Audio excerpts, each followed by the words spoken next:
Hit the field, blast off, watch a mom fall. This is AFC North talk.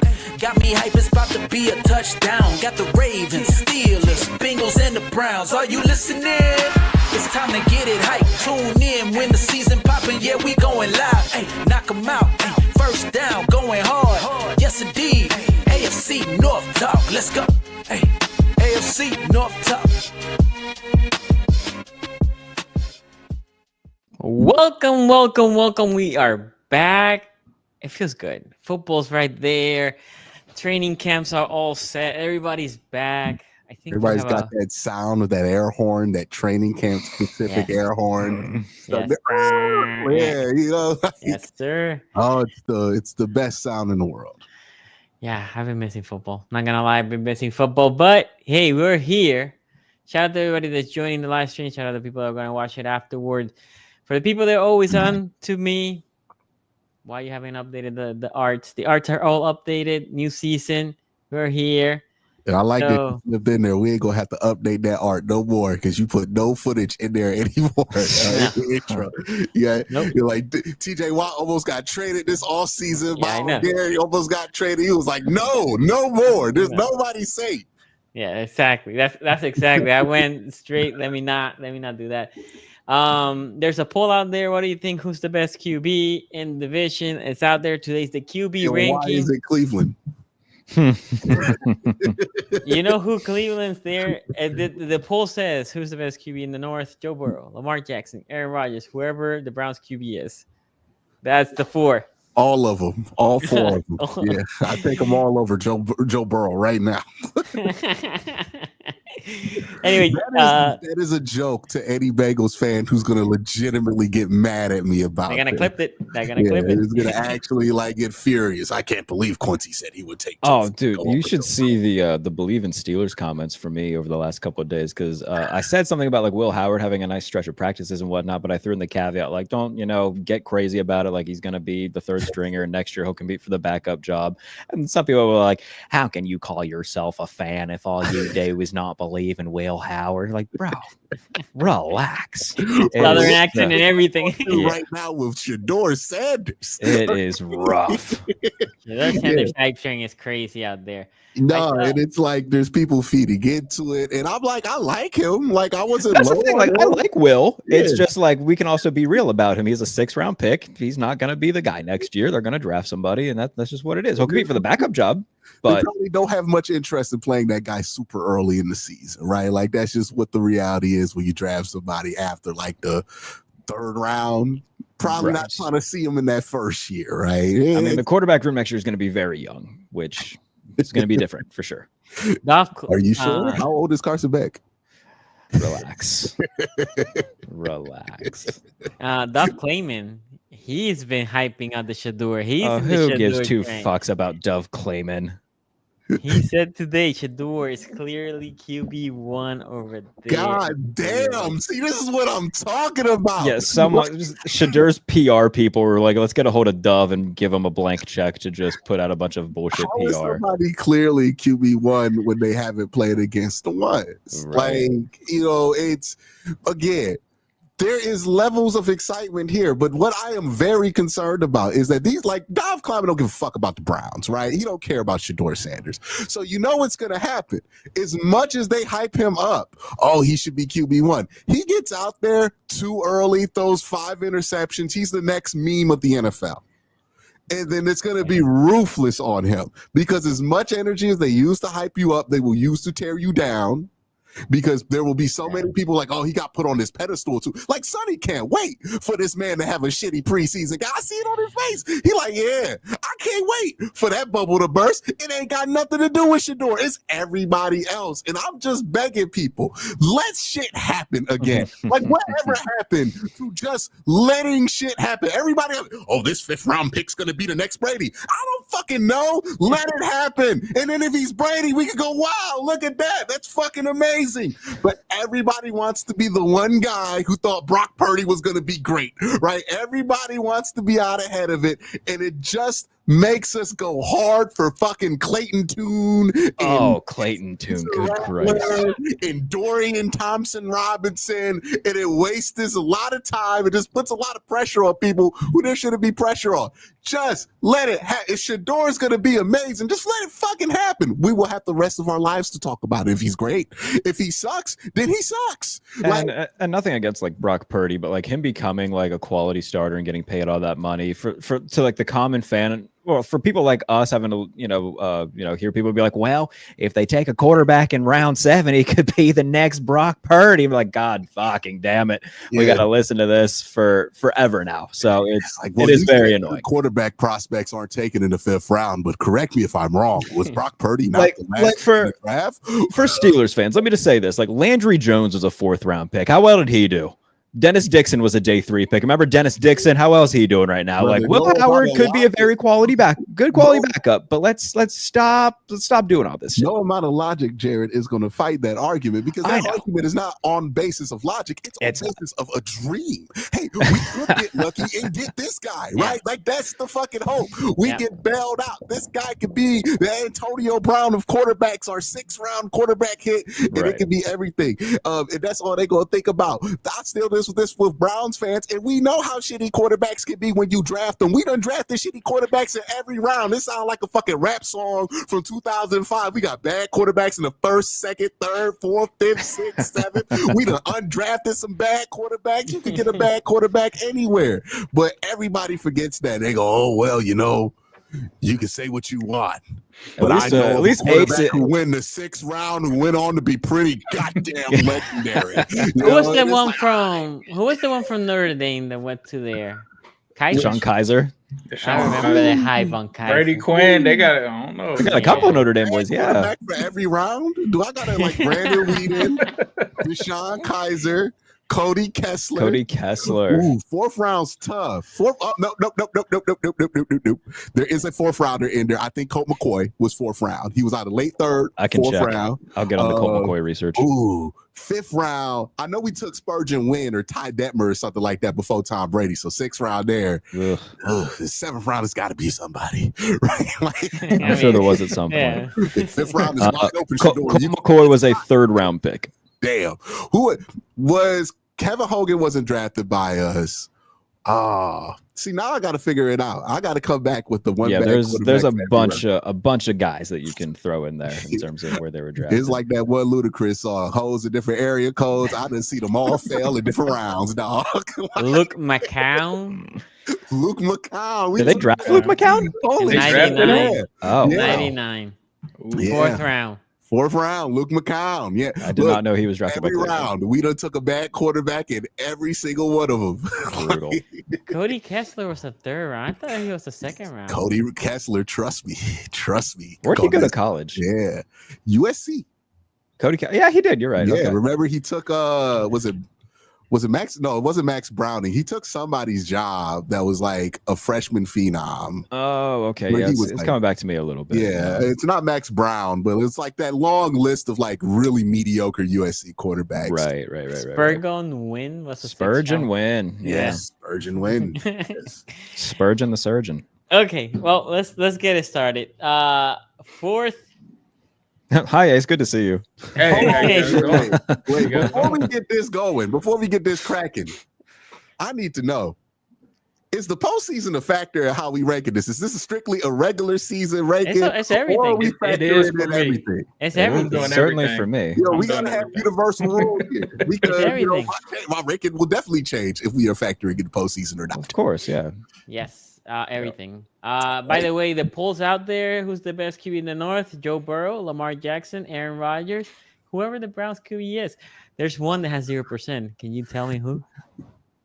Hey, when Kirk Cousins comes out and balls out, everybody's gonna have a. Nobody's voting for Aaron Rodgers. I feel like nobody's voting for Aaron Rodgers. Yeah, everybody. Oh my god, it's shocking. Nobody's gonna fuck around. 10%. 10% had Cleveland. 10% had Cleveland. Wow. Yeah, we got the mean vote in. The Ralph Nader vote right there. Go vote. Okay, before we started, Ray right here says, "Cute. Can we laugh at Kenny Smallhands again for running for an 80-yard touchdown in an unpadded practice and hurting himself?" That is crazy. Like, How, bro? Like, how are you not the 40-year-old quarterback and you're the one who popped your hamstring running? I don't get Pretty crazy. Who runs in the camp? it. With That's some somebody who stuff ain't that like doing the that well. that's right. something that like a JV guy would do just to see if coach notices how hard he tries and practices, and just like, all right, dude, relax. It's an Because even unpadded practice. Lamar's Chill. rookie guy at year. JV try to tell you about team culture. That's like the Mac Jones Pro Bowl QB Yeah, sneak where everybody yeah. just let him go. Well, who was it that was yelling at his teammates? We need to step it up, and his teammates were like, "Shut up, Shut up." Yeah, yeah. So he hurt himself showcasing his mobility in practice. And I have one rule, and Sonny, you can correct me if I'm wrong, but I remember going down to Baltimore watching Lamar Jackson practice. He's not showcasing his mobility a lot. Nah, he moves in the pocket. Yeah, because he's trying to work on shit that he's doing in the pocket, right? It's not a good thing when somebody's like, "Oh man, I got to win this quarterback competition. Let me cheat." Because that's what running in practice is. It's straight up to you. You scramble on a 7-on-7 drill, bro. That is to me the same thing like when running backs hit double moves on one-on-ones. Like, what the fuck are you ever doing that? You're never doing that. That's never happening. And that's one of the things. Like, whenever we watch these Shadur highlights, while the throws themselves are pretty impressive, it's like, how did he get to that throw? Oh, he ran around in a 7-on-7 when there's no hot pursuit, and like 3 defensive linemen stood up straight, telling you that he was probably sacked. And then he made a pretty nice throw. I don't know what to make of that rep, but I certainly would not chart it as a strictly positive affair. Right. Like, this is the stuff that, you know, when we're watching too much camp football and not real football gets lost, but then the preseason tends to, you know, be a big awakener with that. Can I say like an unpopular opinion? Like, I love preseason time of year because you just get like your radio people that are on TV and completely violently biased and saying outrageous shit. Or like Charlie Batch is the Steelers commentator now, and it's so funny just like hearing him talk about is like some random dude who's gonna manage an AutoZone in 3 weeks, and you're like, I don't know, we can make the roster. Like, all right, Charlie, I bet he will. Nah, the crazy one was the Kenny Pickett ones from last year. So I don't know about the preseason Q, because Kenny Pickett was like a Hall of Famer after like one of those preseasons. Yeah, he ain't gonna play this. Oh yeah, no. His last year as a Steeler, he had a perfect pass rating in the preseason, and everybody's like, "Oh, here he comes." It's like in the first drive that year against. They had 5 touchdowns on his 5 drives, and they didn't score an opening drive touchdown the rest of the year. Yeah, Sorry, no. They did against Tennessee on Thursday night. I think that was their first one, which is like 10 weeks into the year. What'd you say?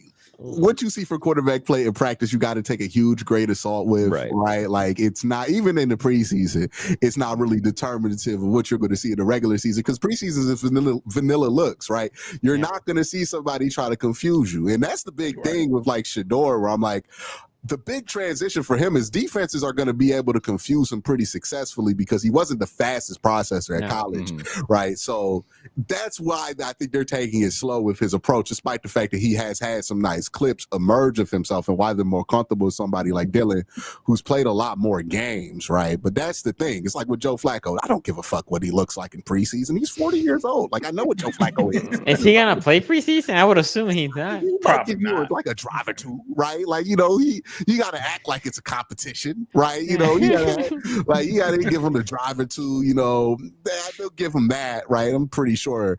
But other than that, it's like, when you're not using this training camp to evaluate Joe Flacco unless you're like, oh, the arm looks bad, or oh, he looks slow as shit, right? Like, physical traits falling off. But yeah, the amount of information people are taking from training camp and like running with is just disturbing at this point. I have people posting at me every day.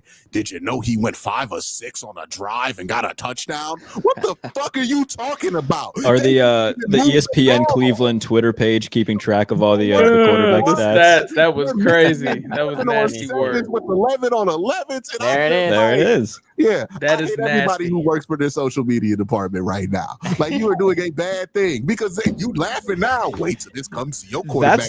That's like Facebook quality of like just trolling, but like with like a tongue-in-cheek wink. Like, all right, we know this is bullshit, but some 52-year-old dude's gonna talk about it at work tomorrow. It's the mainstreamification of like aggregator bullshit, right? Yeah. Like this used to just be aggregator slop that people talked about on the internet, but now it's gonna be like stuff Mark Madden posts about, like, oh yeah, did you see that? Wait till next year. Did you see Drew Aller in practice? He went 5 of 10. I don't know. Hey, don't get me excited and my hopes up about it being Drew Aller now. Come on. Yeah, I don't know if he's gonna beat out Carson Beck.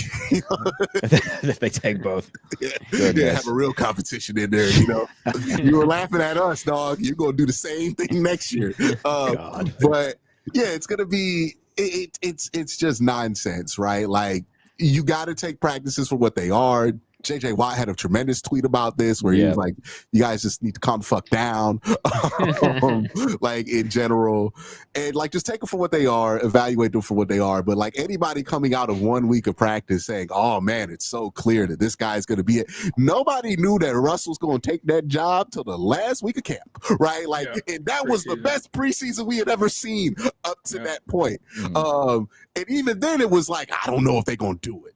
So anybody speaking definitively here is just trying to sell you something, right? And I think that's the issue, is that people are presenting this information as if it's unbiased. Is it shocking to me that Shadur Sanders always has an impeccable number there, whenever they post that? It's not shocking to me, because that's what they want. They want you to pull up the hype train for Shadur. But if you watch these passes, like 4 of them where you're like, he definitely would have got sacked before he got that ball off. Doesn't mean he's not making progress. Right. And I hate that people are putting me in a position to keep putting him off of a pedestal that he doesn't belong on. But like, I just want to kind of evaluate him where he's at. And everybody's like, oh, well, let's talk about him like he's the starter. Why aren't you including Shadur as the starter in this conversation about quarterbacks in the AFC North? And it's like, guys, he's probably not even going to play to the fucking bye week. Yeah. Like we are so far away on this, and we got multiple years to be able to evaluate Shadur. There's really no rush right now. And that's just kind of the annoying part of this. But you know what? Ain't no drug get you back to sober like regular season football, right? Hey, Sonny was there for the death of the DTR hype. You remember all that shit we was hearing about DTR? God. He's like Patrick Mahomes and Lamar Jackson put together. Didn't he play against Lamar? He had one like really good preseason game against the Eagles, and everybody was like, DTR. No, it was worse. They put in against Baltimore. A good preseason game in the corner of the screen during the Hall of Fame game while Aaron Rodgers was on commentary. That's what happened with Dorian Thompson-Robinson. And then everybody lost their mind. He goes in against Baltimore. And I remember watching that and being like, well, he's not Lamar Jackson. Who could have fucking guessed that? Who would have guessed that? He threw 5 picks that day, right? It was bad. Yeah, it was bad. I remember begging for PJ Walker. That's how bad it was.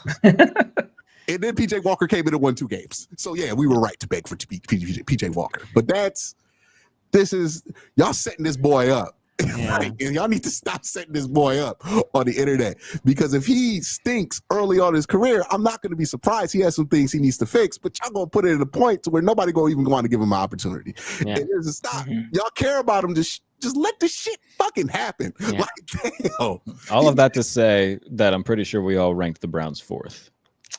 Whoa. Are we not going to have a deeper conversation about this? Who's the starter for the Browns? What if there's an injury? Who's deeper though, if you really think about it? Who's the second for the Steelers? Mason Rudolph. And you know what? Would you rather have Shadur, Dylan Gabriel, and Joe Flacco, or Aaron Rodgers and Mason Rudolph? Like, I don't know, right? And who's the second for the Bengals? Jake Browning. Yeah. Yeah. I think the Bengals had every other level of quarterback other than starter. The Ravens had Cooper Rush. That is so random, by the way. That's super random. Yeah, that's like usually a pairing you have when your team doesn't like your quarterback, and that can't be the case with Baltimore, right? Like no, I think last year, Lamar has been healthy for the past 2 years without missing any games, but last year our backup situation would have been bad. So, they were like, we need somebody who could do these checks and get at least Derrick Henry that ball in the proper run fit. Right. Halfway decent. Okay, let me have this and then we can continue. Rayback says, since 99, this is the number of QBs taken by rounds by the Browns. 5 first, 1 second, 4 thirds, 1 fourth, 2 fifths, and 1 sixth. I guess no sevenths. And you know what's crazy about like 4 of those 5 first? Well, no, 3 of those 5 first. Like 20-second pick, all of them. Like 3 20-second picks. Yeah, I was gonna say Manziel was like 21 or 22. Weed was in the 20s. Quinn was in the 20s. Yeah, it's just death sentence. It never fucking works out when you draft. Either you draft the quarterback first or last, but dude, you draft the quarterback in the middle, it hardly ever works out unless you're Pittsburgh. Like they took what Ben 15. Any pick? It was 11 something. Yeah, I mean he's on Browns. Joe Flacco was like 18, I think. Yeah, like you stay out that 20s, you're pretty safe. But that's why I think Steelers passed on Shadur in the first round. They were like, "Oh no, we're not taking a quarterback at 22. That's cursed. That's cursed." Where did Jackson Dart go? 26th, I think, to the Giants. They traded up for. Are we not confident in that? He done. Okay, so, going back to what Jared said. Range too, yeah, it's bad. Going back to what Jared said, I have the Browns at 4th. Yeah, I think they have the most interesting preseason, right? Like, if you're a Browns fan, don't give us consolation prizes, buddy. You want to see Gabriel and Shadur?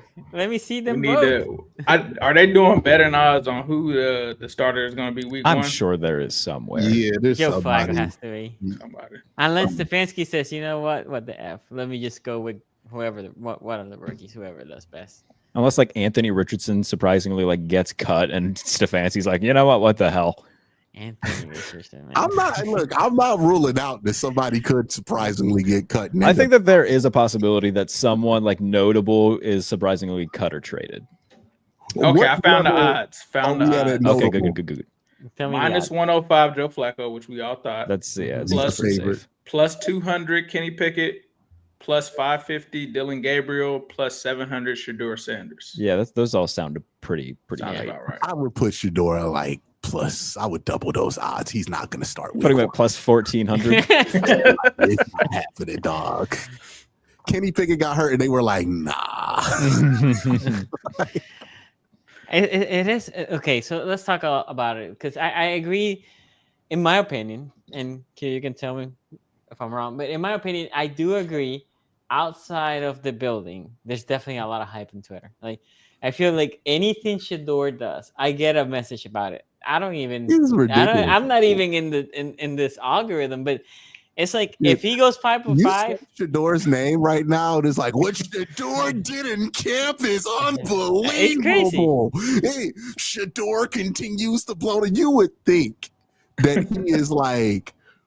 Fucking yeah, like he is Joe Montana reincarnated in the flesh at camp, and it's just like undeniable how good he looks in camp, and like he looks good against the third team. Like he's like not like I'm not saying he's had a bad camp, but man, the way people are overselling it is just again very unhealthy for everybody involved, right? Because I know how these cycles go. I have had to live through these cycles, and I'm just like, can we avoid one? Can we just recognize the pattern one time, y'all? It's standing there right in our face. And every time I try to do it, people yell at me, tell me to shut the hell up. But, we're looking at it because, yeah, he's having a decent camp, but I mean, like, it's not like I'm watching him and saying to myself, oh, my God, he has nothing to clean up. Like, a lot of these times he's holding on to the ball for like 3-5 seconds and like getting a late release off. And it's like, well, that shit's not going to happen when like it's a live rush, Right. And that's the thing that you have to go back with Shadur going back to college is when he played against NFL quality players on the defensive lines. He did not look great, right? Oregon game, UCLA game where Leatu Latu, I forget, I fuck his name up consistently, but like first round pick there, right? You look at this year, they played Nebraska, Ty Robinson, right? Tyler Batty and BYU. That's where it starts to look a lot different with Shadur when his clock gets sped up. And it might be that he's just going to take some time to speed that clock up. If he does, there is a quarterback there not to the extent to where people are posting about him, right? But like, I think he could be, in that tool range of quarterbacks if he gets that there. But the truth is, a lot of your favorite quarterbacks on practice squads and benches, they have the same issue. If they could only be half a second faster, right? Like, that's the big problem in the NFL. So yeah, there's something there with Shadur. The potential is there, but also understand he's going to have to overcome significant challenges, right? Like, Bryce Young is somebody who didn't hit the league right away and still is struggling to find his place. He was one of the best college football players we had ever seen at the highest level of college football that you could play at that time. Talking about Dynasty Georgia, some of the best SEC football that you've seen, the end of the Saban era, all of that stuff. And even that was a tough transition for him. We're talking about Shadur Sanders, who one of his toughest games he played last year was against North Dakota State, y'all. Like, he's going up from that. Like, somebody showed me a picture of him escaping the sack from a dude from North Dakota State, and like, I don't know, I don't think he would have got tackled. Like, he didn't get tackled against North Dakota State. Yeah, man, there's a big difference between 95 with no name on the back of his fucking jersey because the athletic program can't afford it, to Myles Garrett or TJ Watt or Alex Highsmith or Trey Hendrickson, dog. Hey, I don't think he's slipping away from Trey. Like, I've seen the college tape. I don't think he's slipping away from Trey. He had a hard time running away from Ty Robinson, and he didn't do that successfully. And Ty is a brick house, but he ain't Trey yet, at least. So, yeah, there's a lot to learn about this quarterback room. The fact that people are doing this much, and we haven't even seen a live rep or a rep against another team, tells you that, I would sell on the hype right now. I would short the stock if we're talking about money. But, yeah. People just got to let it happen, right? If it's going to happen with Shadur, it'll happen. You can't rush it. You can't manifest it. And obviously the Browns are number 4 here. I know I've made my jokes here about who could I try to slip in for, but as much as I think Aaron Rodgers is cooked, it's still Aaron Rodgers, dog. Like that's a 2-time MVP. I can't just be like, yeah, I think we're going to be better with 40-year-old Joe Flacco, because Joe Flacco's never been better than Aaron Rodgers, despite having significant overlap throughout most of their careers. Sonny, you could attest to that, right? You've never thought once in your life that Aaron Rodgers was not as good as Joe Flacco. Like, you watched his prime. I wasn't watching every Ravens game. Because even when Flacco's prime, Aaron Rodgers was there at the same time, right? And then Aaron Rodgers, and then we was arguing. Like that. It's different realms, right? Different levels to this shit. Exactly. So yeah, I'm not going to disrespect Aaron there and put him below him. So Q, you're saying that he was closer to Andy Dalton than he was to Aaron Rodgers. Is that what you're saying? Who, Joe Flacco? Joe Flacco? I don't know how we got far away from that point, but like, it was always that, wasn't it? Wasn't that always the perception? I think Joe Flacco isn't in between them. It's an in between. I always thought that Joe Flacco was more talented than Andy Dalton. Yeah. Oh yeah. Well, I think he's closer to Andy than he is. He wasn't marginally better than Andy Dalton. I'll say that. Yeah, it was pretty close. It was like Andy Dalton, Joe Flacco, Ben Roethlisberger, and then actually NFL quarterbacks. What you say, Quincy? Andy Dalton with a Gucci belt? Yeah. It was Andy Dalton with like +5 strength, right? Like, like you zoop up the strength a little bit, boom. Better sack avoidance too, I would say. He was pretty good at the sack avoidance. But if we're doing like Madden overalls, like if Andy Dalton was like an 84, Flacco was like an 86. Yes. Yeah, 86, maybe an 87. Flacco never touched 90, Sonny. He never touched. No. I'm not. Yeah, no. I guess I'm not arguing that he's close to Rodgers. Rodgers is like a 98. So if we're doing Madden, here's the difference. Dalton is an 84. He's an 86. Rodgers is probably like a 98. The overalls are pretty similar, but the badges are different. I think this is where we're the badges. Those old 2008 Madden superstar abilities. Sure. Andy Dalton has no postseason badges, but Joe Flacco does have a silver postseason badge. Where you're like, you might do something. He got that silver Eli Manning badge, right? Bullshit might happen. Like, he might just have the best run of his life. Because I will contend, that year they won the Super Bowl with Joe Flacco, you cannot act like Joe Flacco was not the best I was watching that shit being amazed. It was like Tyrese Halliburton and the fucking Pacers this year, where it's like, they're not this good, dog. I agree. There's no shot. It was was one of those kind of years. But yeah, that's kind of where Joe Flacco sits in the pantheon of quarterbacks. But he was never like, I was afraid of Ben Roethlisberger. That's where it started, where you're like, okay, these are the quarterbacks you're worried about. He's going to run out. Some fat guy's going to fucking chase Ben. He's going to throw a touchdown. I'm going to be pissed all week. But with Joe, it was like, well, we got a chance if we run the ball well, you know? The one thing I was going to say earlier with Cleveland being a fourth and how hype they have the Shadur out there, there's such a difference between out there and in the with the coaching staff, right? Like you would think for all the hype that's out there, you would think Shadur is touching at least one snap with the first. No, right? No way. Actually, I would have thought that even he would be surpassing Gabriel's. No, not in practice, right? So anyway, that's one thing I want to put on. To be honest, people are invested in selling a narrative right now with Shadur instead of just like straight up reporting what's happening. Yes, look, and Gabriel's not even a quarterback that I love coming out of college, but I actually feel bad for him because I'm like, you got picked third round, I think it was. Probably very excited, I'm here, compete for a job, whatever. And then if they were gonna pick any other quarterback behind you, it would have been fine, minus Shadur Sanders, right? And he has sucked everything. Like I said, I feel bad for Gabriel's.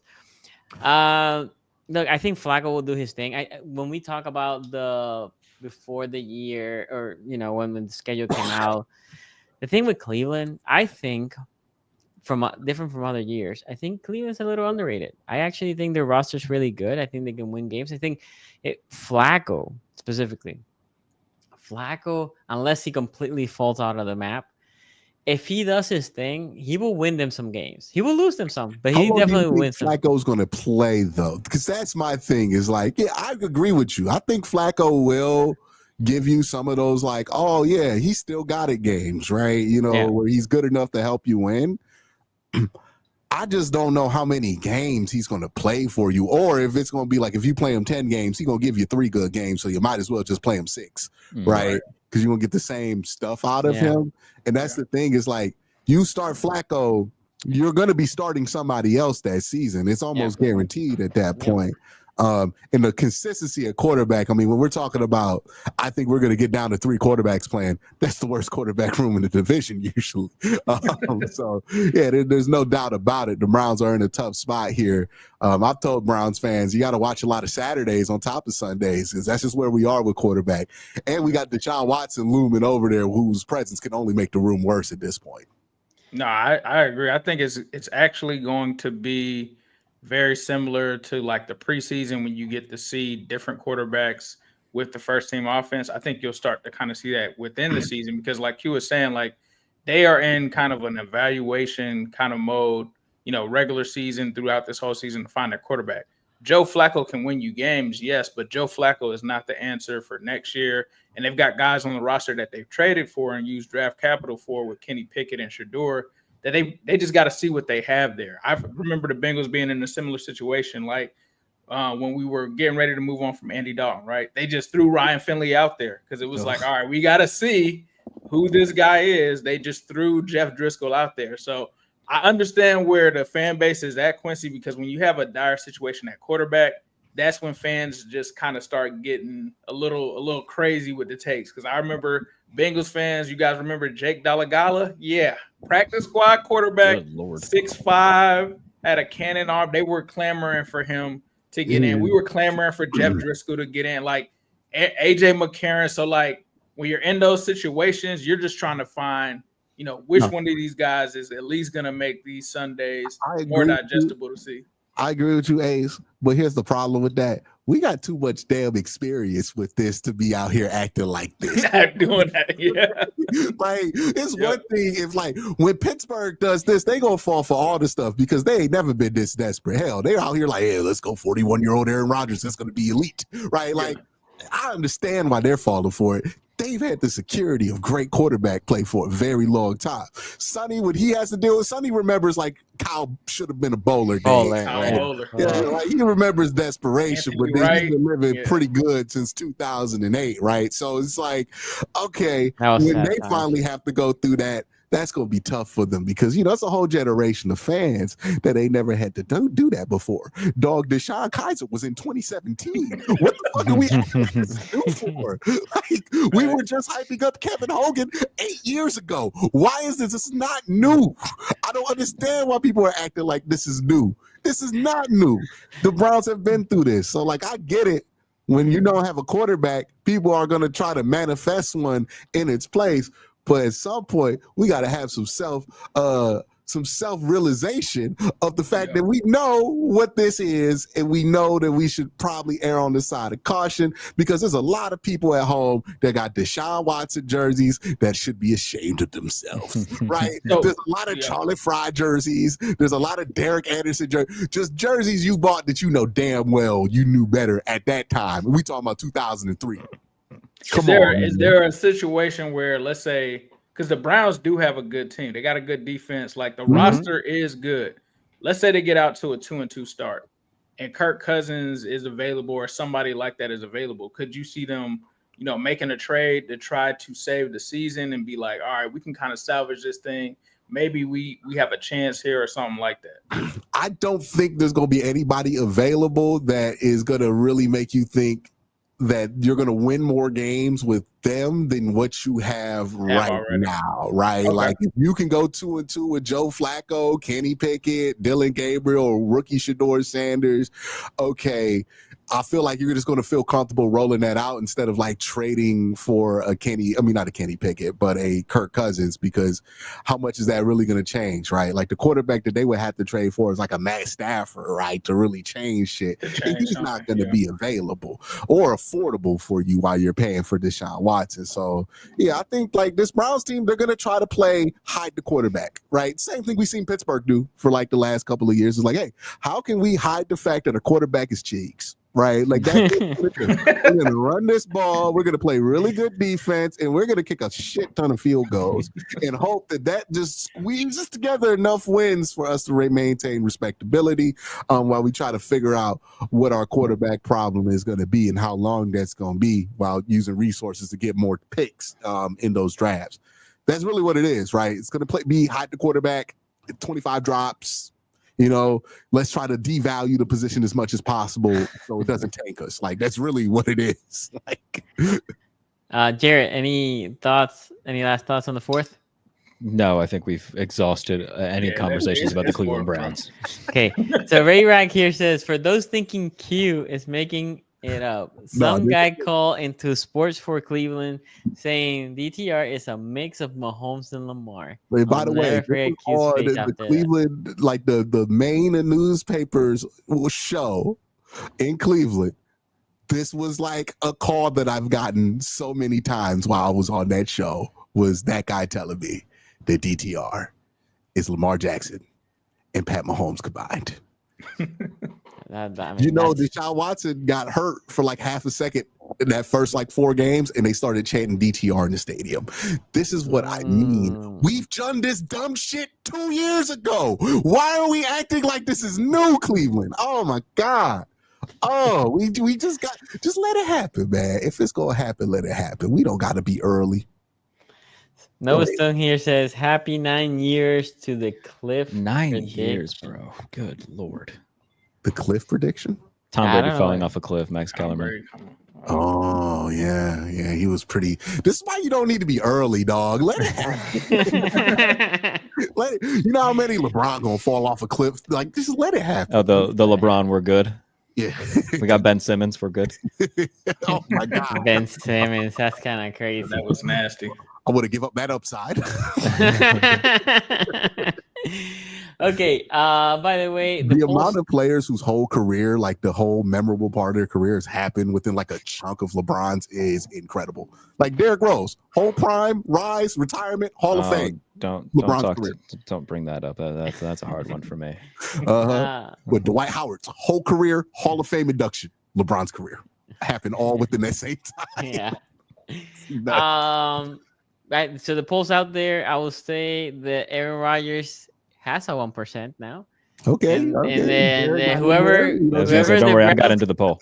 whoever the Browns QB is has 10%. So I'm just saying, go vote. Okay, 3. That is strictly people who refuse to vote for Joe Burrow or Lamar Jackson. That is people who do not want to make a decision on that. Right. 3. Do you know? I'm gonna start with Jared. Yeah, I mean, Aaron should be 3 here. Although I will say this: if it comes down to like the Steelers getting in the playoffs, I mean, I would take an Aaron Rodgers playoff quarterback, because I at least trust Aaron Rodgers in the playoffs more than I can trust the Baltimore Ravens in the playoffs. Ooh. So I'm perfectly fine if they get to the playoffs again, which I think they will. Yeah, I think Aaron deserves to be 3 here. But come postseason, like, I don't know, if you're Baltimore, do you want to see Aaron Rodgers standing across from you? And you're gonna be like, oh man, what was the last time we might have the wrong 8 here in this case. I don't know. What was the last thing that Aaron did in the postseason? Was it against San Francisco? Yes. They made it as a 1 seed. Those 2021. No, they weren't. I don't think they're the 1 seed that year. Wasn't it in Green Bay? It was in Green Bay. They might have been the 1 seed that year. I know that. Like, it's not as like there's a little Lamar in him, except for he's won that one, you know. But there's a lot of conference championship exits in that history, right? Sure. Yeah. I think a lot of that too, like, and not to get filibustery here about Aaron's like playoff history and whatnot, but a lot of that was awful defenses, and especially that Seattle one where they were up by multiple scores with less than 3 minutes left, and he doesn't get to touch the ball again because Seattle scores, and then they get an onside kick, and then he drags them downfield real quick to kick a field goal to get into overtime because his defense just completely fumbled at the easiest win ever. So sorry for getting on a soapbox and everything, but seeing Aaron in camp so far, I mean, if anybody hasn't watched Believe in Steelers or anything, in terms of my coverage on that, I mean, the first couple of days, as expected, were a little bit clunky, especially the first day. Him and DK were trying to get on the same page. Day 2 was a little bit better. Day 3 was a little bit of the best of both worlds. So they put pads on tomorrow. We'll see what that looks like. I'm excited about that. But yeah, I think this year, with a better team around him, more stability around him, I think he can still be an upper half of the league starter. And, then we'll see what happens in terms of if and when they get into the postseason. Again, I think that they will. There's a team that won 10 games last year and got better, specifically at quarterback. So I'm looking forward to seeing what he puts on the field. Looking forward to getting to week 1. He deserves to be 3 here because of who, with Joe and Lamar in front of him. Completely understand that. But come postseason, I'd feel good about having him under center. This is an interesting thought. Actually, if the Browns still had Baker Mayfield, would he be 3? Yes, he would be 3. I think so. Yeah. Baker over Aaron. This current iteration of Baker. Yeah, this current iteration. Yeah, for sure, easy. Okay. Now, the last playoff win for Aaron Rodgers was 2020. Yeah. Okay. Yeah, which is the same year that the Browns beat Ben Roethlisberger in the playoffs. Correct. That was a fun year. Yeah, and then Super Bowl was when? 2010. Super Bowl was a long time ago. Yeah, that was. But he hasn't gone back to it, right? No, he's only been one time. Yeah, people who like when he won the Super Bowl, people born that year are like almost able to drive now. So it's been a minute. Yes, it's crazy because I remember when that happened. I just knew he was gonna win another one, bro. I thought so too. I remember the whole Brett Favre thing, and like that was tough, bro. Going from Brett Favre to Aaron Rodgers was like a little brutal. And then he came in, and I was like, this guy's about to show him. I was like, he got one. I was like, wait until he gets another one. Like, like the narrative is gonna change, and he must say the same thing about Joe Burrow in like 10 years. I thought he was gonna go back. Yeah, hey, we can get one. If we can get one, that's all that matters, bro. He never go back after that. That's crazy. I remember like Cam Newton, right? That year after he went, everybody was sure the Panthers would be back. Yep. Don't group me into everybody. Come on now. Okay. I don't know. Billy Brown and stuff was a little crazy. I remember my friend was like, hey, man, they're going to be back next year. And I was like, man, I mean, Cam's really good. And then they never even it just fell apart right after that season. Yeah. But like that goes to show you how hard it is to make a Super Bowl, because the Packers have had good quarterback play my entire fucking life, and I think they've only been to the Super Bowl twice. Yeah. They had that year where they went 15-1 and then got eliminated in the divisional round by, was it the Giants that year when they went to the Super Bowl? Might have been the Giants. They got a lot of like bad exits. Yeah, they've had quite a few where it's like, all right, like they should get minimum conference championship and they get bounced divisional, or when they get to the conference championship, there was the game where Jimmy Garoppolo only threw the ball 8 times because the 49ers ran for like 270 on him, and you're just like, bro, what's happening here? A lot of 49ers type action. A lot of 49ers stuff. Yeah. That stat right there is posted in the Cleveland Browns offensive meeting room, which is like, hey man, Jimmy Garoppolo once beat Aaron Rodgers in his prime, throwing the ball 9 times. Quarterbacks don't matter. Okay, we can do it this year, guys. So yeah, Aaron's 3, like comfortably 3. But I think that he'll have a fine year. I don't disagree. I think 3 for Aaron. I think the Steelers have a strong team like every year. A team that is definitely competing to make the playoffs. A team that probably, in my opinion, will make the playoff. Is the bar for Aaron best quarterback the Steelers have had since that last season before Ben fucked up his elbow? I mean, the bar is low. They haven't had a quarterback throw more than 16 touchdowns since Ben retired. So, like, it's a low bar. Damn, I know it was that bad. And that 16 was Russ last year. So, like, it hasn't been good. The bar is on the ground. So, like, even if he goes like 22 touchdowns and 7 interceptions, hey, job well done. Good job. I need to bring in Jameis, get that number higher. All right. Jameis. He'll throw you 17 something. 17 something, that's right. Anyway, I think it's 3. I think it's solid 3. Ace, who you have? I mean, I think it's obvious that Aaron Rodgers is 3rd, right? I think he is, like Jared said, he's an upgrade for what Pittsburgh has had. Not a long-term solution, but I think he's probably the best shot that they've had since I said that they were in their Andy Dalton era. I think he is a person that can win them playoff games, like Jared is saying. My only thing is the issue to me recently with Aaron Rodgers hasn't been him per se. It's been kind of the offensive line's ability to block for him, right? And I wonder in the AFC North with how rough we play over here, him being older in age, is that something where he can make it through the rigors of an AFC North and how physical those games are? That's going to be really up to the Pittsburgh offensive line. They can keep him upright. I think they can keep him healthy. I think he will definitely have a solid season for them. I think he's their best option that they have right now, especially with trying to compete in the short term. They've made a lot of moves in the offseason, and I think Aaron Rodgers is a guy that you feel comfortable with going into the season. So I think Aaron Rodgers for sure is going to be 3rd here just because of the age. And, of course, the other quarterbacks that are in the division, right? But he's still a really good quarterback. I think sometimes he's forgotten per se, but I think he possibly could play like a top 17 quarterback this season. I don't think he's fallen all the way off to the point where it's like, all right, Aaron Rodgers is in the 20s now. Like he's in his, in the end of his career era where he's about to be washed. I think he can still play right now. We'll just have to see if the infrastructure that they surround him with is enough to have him be competitive, which we already know Pittsburgh's going to play defense. Just got to protect him. I think that's all that they have to do with Aaron Rodgers. I think he'll be fine. The one thing to watch for Aaron Rodgers, though, is that quarterbacks usually don't go out gracefully at this age. That's true. And like, as much as I have respect for what he's done, I mean, look at how Phillip Rivers and Matt Ryan went. Now, he's been better than those guys throughout his career, which is why you give him the benefit of the doubt.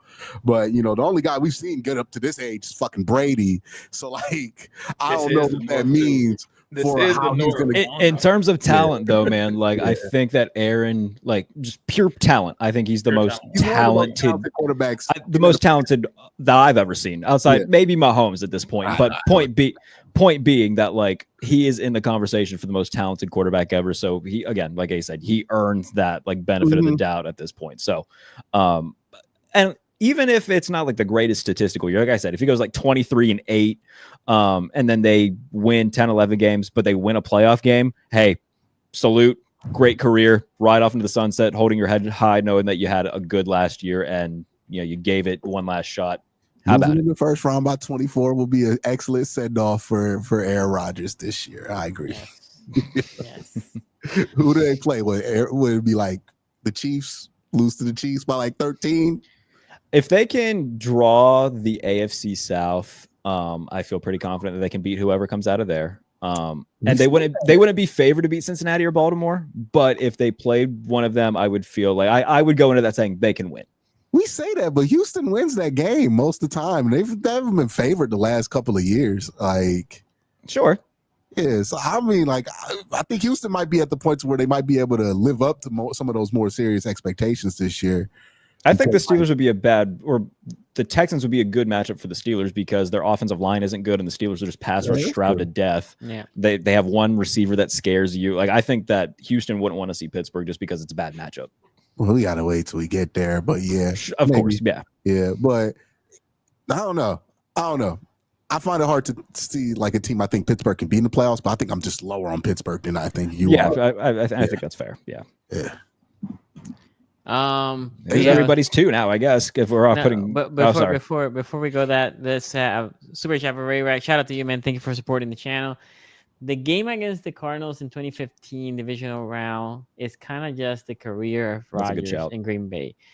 He completes a Hail Mary at the end of the regulation. Then the defense immediately leaves Fitz wide open 2 plays in a row in OT. That pretty much defines like his 2010s where like he plays out of his mind during the regular season. They get to the postseason. He makes plays like that. The Hail Mary lot to Jeff Janis. He had 2 to Jeff Janis, by the way. The one like out of the end zone, and then the one at the end of the game in the end zone to send it to OT. And then Fitz goes like 80 yards and then gets a little shuffle pass from Carson Palmer and they walk it off. But yeah, that's a good shot by Ray Regs.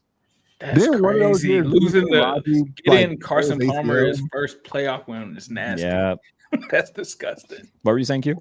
Then one of those years, BJ Raji tears ACL doing a discount double check or some shit like that. Tore his ACL. No. Somebody was it the Gangnam Style? He tore his. Oh my god! It was a pick six or a fumble recovery. So he scored a touchdown. And I think he danced. Yeah, that's he had the belly rub dance, right? Yeah. I think he fucked his knee up, and we never heard from BJ Raji again. Never more. BJ Raji was a crazy name. BJ Raji ruled. Oh man, yeah, he just peaked fat guy swag, right? That's like one of those name a random player. Name a random player. Yeah, everybody forgot about. They had too the anime guy, the original anime guy. Yeah, Mike Daniels, yeah. Nova Stone here says Tom is the most talented, flashy, not equal. Tom Brady himself would tell you he's not the most talented quarterback. He's the smartest ever, the smartest and most prepared. He is the most accomplished quarterback of all time. Yes. He is not the most talented quarterback ever. There's plenty of quarterbacks that are more talented than him, but in terms of just preparation, smarts. Yeah, look. This is the shit that gets me. You're gonna watch Lamar Jackson out there stopping hard at 4.2 speed and tell me that guy's not more fucking talented than Tom Brady? Like he's more talented than Tom Brady. It doesn't mean he's a better football player or he's more accomplished. Being more talented doesn't make you a better quarterback. It just means you have more athletic ability. You rolled out the bed and God just gave you the stuff. Sure. Yes. Great at football, right? Josh Allen just right. Oh, yeah, he could play quarterback. Yeah. Okay. Tom Brady had to work really hard to convince us that he could play quarterback really, really good. Right? Like that's just what it is. You know, you can't win them all, Brady fans. You can't win them all. Even though Tom fucking did. I have a good feeling that for 2, me and Ace are going to say the same thing, and then Sonny and Q are going to say the same so we can go when you say you're 2, say you're 1, 2 and 1. Okay. So Jared, you can go ahead. Joe is my 1, Lamar is my 2. You said what you said, and I can't wait for January 2026 when I get to read all the excuses for why Lamar failed in the playoffs again. It's gonna be a good time. You didn't need clarification. I'm just saying, you know. I'm excited for Lamar to throw 37 touchdowns and 4 interceptions in the regular season, and then throw it into a Bills meeting room in the postseason, and then everybody's like, "Well, actually, it's not his fault." Fuck off. Win a game that matters. Sonny, you could never let Lamar lose to the fucking Steelers in the playoffs. Ooh, that would be. Somebody would have to go. Yeah. And hey, by the way, when Lamar beat the hell out of him, I took my beatings. You gotta sit there and take it. That's fine. Yes. Yeah. Yes. Yes, He gonna come because back I on remember last year's playoff game, that first one. Mhm. But I forgot, but Jared has the second team that did bail him out. So definitely that did happen. You Anything take else, your Will? beatings when it comes to this thing, but yeah, when until I see it with my eyes, everybody, and shout out to Nick Wright, by the way, who went on Mina Kimes show this morning and was basically, I feel like Nick Wright's the only guy in like the big like national media who's ever like calling the Ravens out for being like, wow, look at that week 12 DVOA, hang the fucking banner. Like he said that and I laughed really hard. So like, yeah, like let's keep it real with the Ravens. They're going to win probably 11, 12 games. They're going to be the 2 or 3, maybe 1 seed. And then we'll see what happens when they play Kansas City or Buffalo. Are the Ravens, and specifically Lamar Jackson, like, it feels like we've gotten past the point to where we're like, oh, this is going to define how we view him. Is he just at that place where he is this playoff disappointment until he wins a champ? Like, is he at that Dirk place already? Like, remember when Dirk was the 1 seed and he lost to the Lakers? Was that the Lakers, or was that? I thought it was the Heat the first time. No. This was in the Western Conference playoffs. Oh, okay. Oh, okay. I think it was the Lakers. I think it was the Ron Artest rebound game or some shit like that. But they're basically, Dirk had not had a serious playoff reputation and had serious questions about him. And then he went out in the first round as the 1 seed. Mhm. And it was When he was like the MVP. You talking about when he Yeah. was like the MVP and then he had that sad ass MVP acceptance speech. Yeah. They got upset. A week after he got eliminated. Yeah. Yeah. And it's like, all right, that's it for following Dirk. Like until he won that championship, and now we gonna rewrite it. Have the Ravens gotten to that point, or is this season that point for them? Because I thought that point was that conference championship game a couple of years ago, where it's like, hey dog, are you gonna fucking do it or not? And after not doing it, it's like, I'm not even surprised they lost. They lost the second round last year, right? We lost. No, I don't know. No. Oh, the Ravens, yeah, second round. Yes. Yeah, Divisional. second round. Was it to Buffalo? To Yeah. Buffalo. Yeah, remember Mark Andrews It dropped would take something like losing to the Steelers for people to just be like, we're not paying attention to you. That's like if they lost in the wild card round this year to like a team like Pittsburgh or like I don't know, a quarterbackless Cleveland team get you. if the Browns make it to the postseason, my lord, that's an accomplishment of itself. Kevin might get 3. Not only that, he should get a lifetime contract. A lifetime, exactly. That's what Be I was real. gonna- If with no quarterbacks, he beats a team in the playoffs, that's a ring to me. Like, I'm just gonna count it. Fuck it. End the movie. He won a championship. Like, Q, to answer your question, I do believe that last year, no, the year before, like you said, when we lost to the Kansas City in Baltimore, in my opinion, that was the moment that you said, okay, at this point, everybody looks at Lamar. Like last year, people didn't look at Lamar worse than they did the year before. Last year, we went to Buffalo, right? We were on the road. We lost by 2 in Buffalo. The year before, it was in Baltimore. Now, we did lose to the defending champion, but regardless, it was in Baltimore, right? That was the year, in my opinion. After that, go into these playoff games with like legitimate hope, or are you like, God, I hope we don't fuck this up? I personally go thinking, well, it depends who the opponent is, right? Like when we play the Steelers, I was actually very confident. When we play, I was wrongly confident. I was wrongly very confident. Yeah, when we play Buffalo. Or if he play the Texans the same way. If we are you at the point to where you're like, hey, we need people to lose in order for us to get to the spot, like get the favorable draw? No, because there was a point in time where if you were the Ravens, you're like, we want Kansas City, we want all of these teams. Or are you at the point where it's like, I would love if Miami just beat Buffalo in the first round randomly, No. The reality is no, because I think if that happens, the narrative will still be there, right?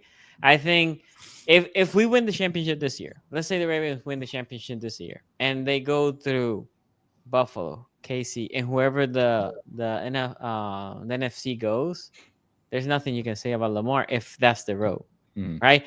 But I can see if somehow the Chiefs lose, or right, and we beat only one of those 2 teams, right? Just one, or if the Bills lose and we beat only one of those two teams and Like, we get to the Josh Super Allen Bowl gets and hurt win. the second half, you know, Yeah, or like, something like that. People will that's what say, it "Oh, feels it like was needs to because." happen for the Ravens right now, where it's like you need to, like, I watch the Ravens and I'm like, I don't think they're gonna show up, but like if the other team doesn't show up, maybe they can like win the game. Like they're not completely hopeless, Yeah. but yeah, that's the big thing with the Ravens for me is like, where are people at with them? Because they're gonna be dominant in the regular season again. They're gonna look really good on Sunday Night Football, beating the shit out the Patriots or somebody. You know, maybe they beat a good team, right? They play Detroit this year. Everybody plays. Yeah, Detroit, AFC yeah, North they plays the NFC North. Detroit, you know what I mean? Like everybody gets excited. It's a Super Bowl preview, even though I mean, guys, come on, it's Detroit and Baltimore. But but yeah, it's like I just don't know where to put them. Like, because I know they're going to be a good team. I know Lamar Jackson's probably going to be in the MVP conversation. Hell, he was first team All Pro last year at quarterback. There's an argument that he should be the MVP, but everybody's just kind of like in this wait and see phase with them, where it's like, well, what are they? Like, what is this team? Like, is this Chargers territory? Is this like a team that just had a couple of bad breaks? And I just don't know where to place them because, like, I find it hard to believe that, like, this team isn't good all of a sudden in the playoffs or can't beat teams that they beat pretty easily during the regular season in the playoffs. They don't ever look like the Ravens. And that's the thing that concerns me is like the amount of times I watch the Ravens and I'm like, oh, that looks like the team that I saw, you know, blow out Bill Belichick in 2019. I felt that maybe twice watching the Ravens in the playoffs. And it was for isolated moments in individual games and maybe the whole second Titans game. I think that was a pretty strong performance by them. Yeah. But that's the thing. It's like, you listen to Baltimore people talk about it, and this is what's more concerning. I was listening to Ravens players talk about it, and they're like, we don't know.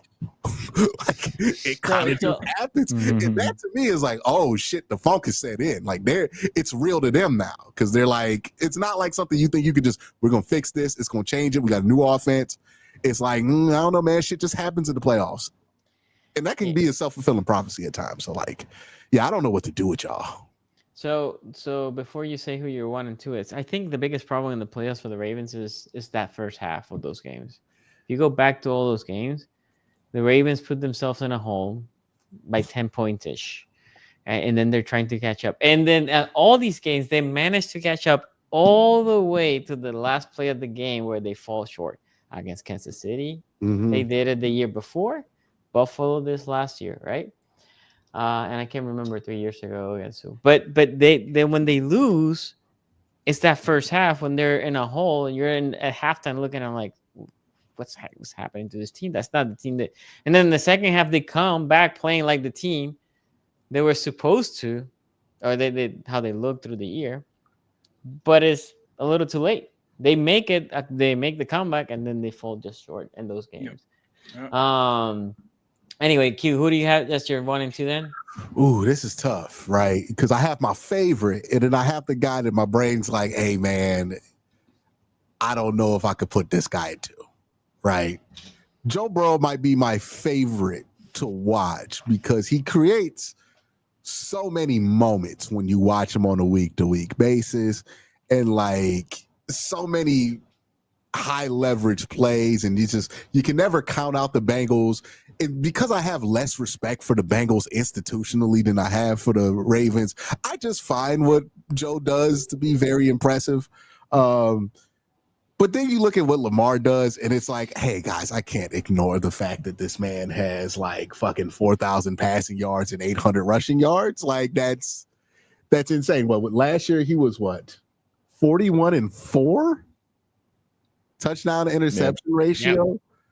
And then what did he do running? Like, let me look up his rushing numbers. About 6, I think. 915-4. Oh, 915. Damn. Yeah, like he rushed for 5,000 total all-purpose yards, right? Over 5,000 all-purpose yards. So it's like that's got to be the guy you put at number 1, right? But if you're asking me, if I had one game on the line, right, to win it all, I'm picking Joe Burrow. So who do I rank 1? Who do I rank 2? I think you just answered your own question. I mean, like, do I go? If I need one season to get to the Super Bowl, I pick Lamar. If I need one game to win it, I pick Joe.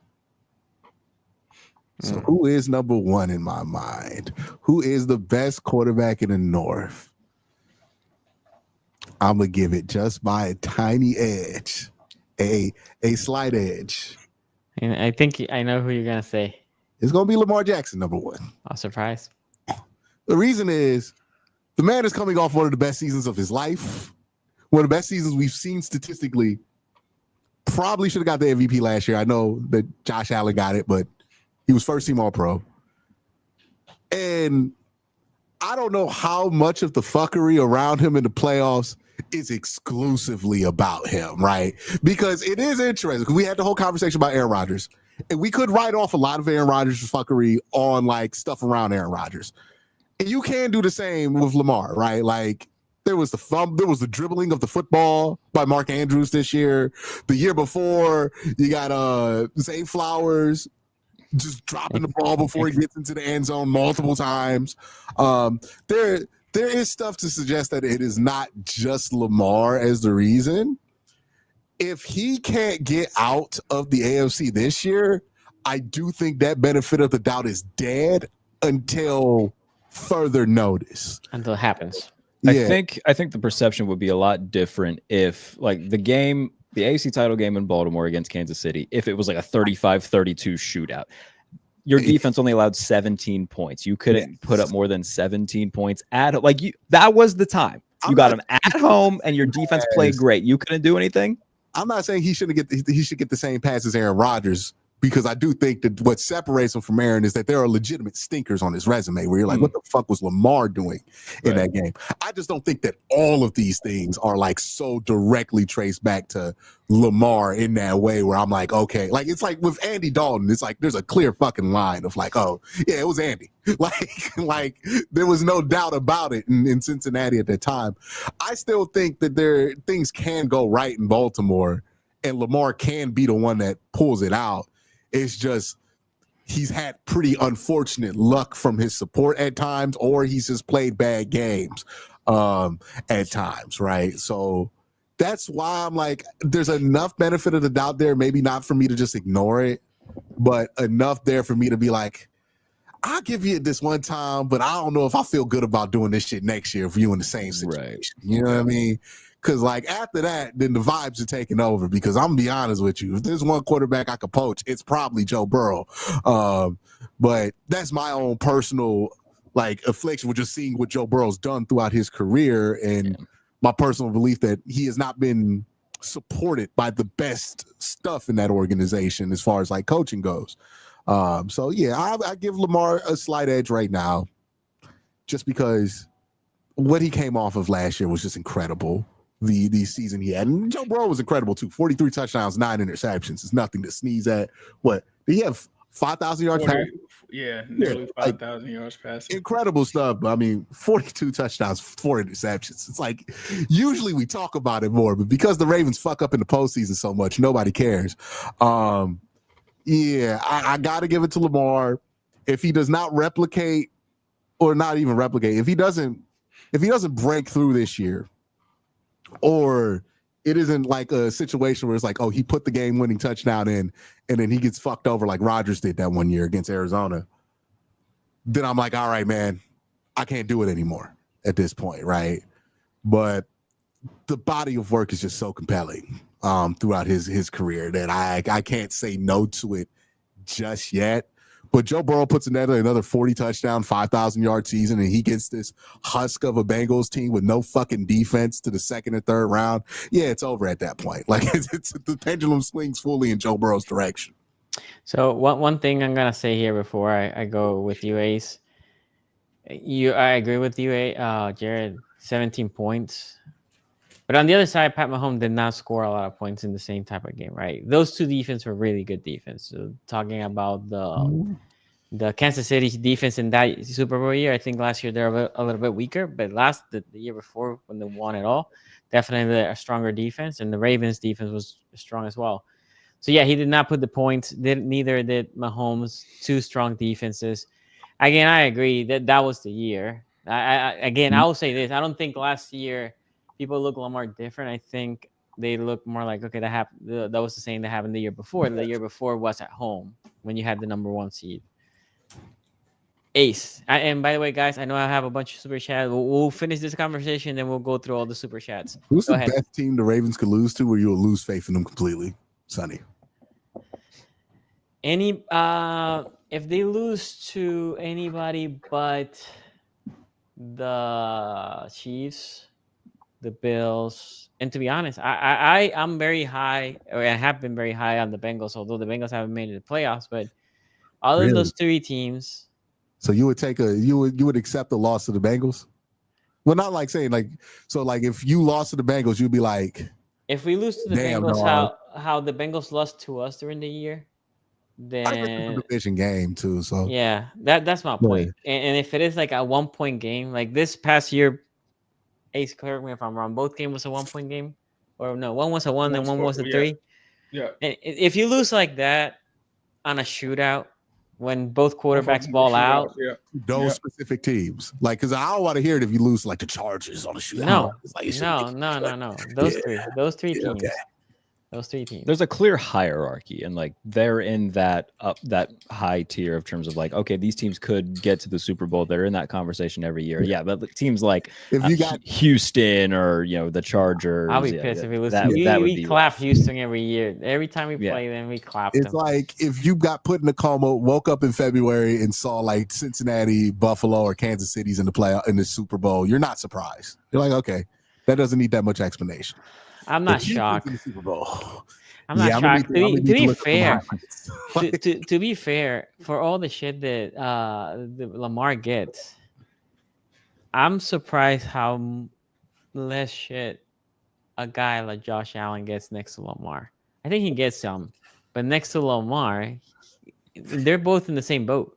Because his offense puts up 28 points a game against the Chiefs, and his defense lets him down very consistently. Better performances versus Kansas City when everybody's watching, I think, is part of it. And 2, the Bills are really good at like sucking for like 3 weeks in the regular season just to like make sure your expectations aren't that they're going to steamroll the fucking AFC by the time you get to the playoffs. The Ravens' problem is that like you guys look so goddamn dominant in the regular season, and then like all of a sudden not. And to be fair, that's why I made the point of like if the game in the AFC title game between Baltimore and KC was like a 35-32 shootout, similar to what the games between Buffalo and Kansas City are, I think that Lamar gets a lot less crap, from me at least. Yeah. That's my whole thing is like, dude, they allowed less than 20 points to the Chiefs. You have to win that game at home. And he also just hasn't played well in the postseason. All 3 teams go different style against each other, right? When Baltimore plays against those 2 teams, both teams play different. Both Buffalo and Baltimore, both KC and Baltimore, when they play each other. When Buffalo and Kansas City play each other, they play also different style between them, right? Because you can argue when the Ravens play Kansas City doesn't score much. When the Ravens play Buffalo doesn't score much, right? But when they play each other, they both score a lot, right? So it's how they're playing, basically, when Mahomes plays Allen, they feel like, okay, we need to score quick because that's what they're gonna do. And I think when those 2 teams play against the Ravens, they don't want to try. They try to be more conservative, both teams, because in the case of the Ravens, if you start losing to the Ravens by 10, now they can run the ball to the nth and just beat you like that. So, in my opinion, those teams completely change how they're performing and how they're pushing the ball. So the vibe of the game changes a lot. Well, if anything, I think that makes the better case for Allen in that case, because if you look at how the Chiefs played the Ravens, it's okay, stack the box. If they can't run, we're gonna win. We pretty much know how this is gonna go. When they play Buffalo, it's like, all right, we need to stop Allen at all costs. Yes, what I'm saying is when those teams are playing each other, they are like, we can score quick, right? We can push the ball. The other team doesn't run the ball well. So even if we effed up, that's fine because we will have plenty of opportunities to get back in the game. In the case of Baltimore, you always have the threat that if we effed up early and the Ravens are up by 10, they can now, between Lamar, Derek, whoever, the running backs before Derek, whoever the running back was and Lamar Jackson, they can just slow the game down if we're down by 10 and not allow us to get back there. Now, Versus with Josh Allen. before we get into Josh Allen versus Lamar Jackson, let's let Ace go ahead. Yeah. No, that's right. That's not this conversation. Go ahead, Ace. Sorry. Yeah, I mean, for me, it comes down to a couple of things, right? We're talking about the best quarterback in the division. Winning isn't a quarterback stat, but sometimes it is. Winning at the right time is, right? And when it comes down to it, I also evaluate supporting cast and things of that nature, right? Lamar Jackson, 2019 Baltimore Ravens, 6 All-Pros, 13 Pro Bowlers on the team. 2023 Ravens, 6 All-Pros, 8 Pro Bowlers. 2024, 11 Pro Bowlers, 6 All-Pros. Which one of them years had Tyler Huntley? None of those years did. So they I'm removed gonna those say. years that Lamar got hurt, and from that, they're It taking is that away from him. one of those all pros, I think, for most of those years and Pro Bowlers is the kicker. Yeah. I believe so, Yeah, yes. That's still 5 All-Pro. I don't know about you, Q. I've never had 5 All-Pros on my team before. You know, I don't know if I think at most I've only had 2. In terms of the defenses, 2019 third, 2020 second, 2022 third, All-Pro? 2023. Yeah, Trey was All-Pro. And First, then Jamar, so it's what, 3, right? and Jamar. And then Joe. And then I don't know if Joe made All-Pro last year. Joe didn't make it. He should have, but the record, you're not going to give somebody an All-Pro for not. He made it over. You're not giving somebody All-Pro for. I think there's only 2 teams. It's not like the NBA where there's 3. I think it's only 2. Okay. It was Josh Allen, Lamar Jackson. Okay, Yeah. that's fair. And then 2024, 9th. So Lamar's always had a top 10 defense. He's always had a better offensive line. He's always had a better coaching staff, in my opinion. However, you would think, especially with Joe missing the playoffs, and I hate when people say this because Joe has really only missed the playoffs twice, right? Like, and majority of the times that he's missed the playoffs, it's been because he's gone down. Like I hate the narrative where it's like, oh, Joe Burrow missed the playoffs again. It's like, well, shit, he tore his knee in week 10. Of course he missed the playoffs when it comes to that. But last year he did miss the playoffs. So, but the thing is about Joe Burrow and the supporting cast, despite his supporting cast, even in 2021, he's still been able to rise to the occasion and try to will this team to victories. But Joe Burrow had what some people would consider an MVP season last year, didn't have enough wins, didn't have the defense, got sacked 43 times. He's always leading the NFL and getting hit when it comes to that, but he's always got the Bengals right there. And despite these circumstances, Lamar Jackson still has not accomplished more than Joe Burrow in the postseason. He's accomplished way more than him in the regular season, which is fine. The 2 MVPs, he's won the division more. Lamar's won the division more. But what does that matter when you stack up against the playoff record? And I think with Joe Burrow, you've seen him be able to beat Josh Allen. You've seen him be able to beat Pat Mahomes. So there isn't a question there. Now, when it comes to the individuals, I think Lamar Jackson's a more talented quarterback, like you guys were talking about earlier. Obviously, he can run faster. He can do certain things better. But I think when you're talking about overall quarterback, like throwing the ball, like textbook quarterback, I don't think that there's anybody in the NFL that's better than Joe Burrow when it comes to reading defenses, dissecting them, making the right throws, doing what you need to do in the pocket to make the right play. Like, he is cerebral when it comes to that. Not to say that Lamar isn't. It's just that Joe does this at a different level to where he only needs a few seconds to be able to get the ball out to the right person at the right time when it happens. Now, people are going to say, oh, he's loaded. He's always got Jamar Chase and T. Higgins. A lot of people forget last year at the beginning of the season, T. Higgins wasn't playing. He was hurt. He missed games. Jamar Chase, even though he ended up with the Triple Crown, was off to a slow start. They had to find different ways and other people to essentially win. And they did that with Mike Gesicki. They did some things here and there. But the issue is, I think both of these teams have polar opposite issues. With the Ravens, they struggle in the playoffs. With the Bengals, they struggle to start the season. So we get off to these slow starts.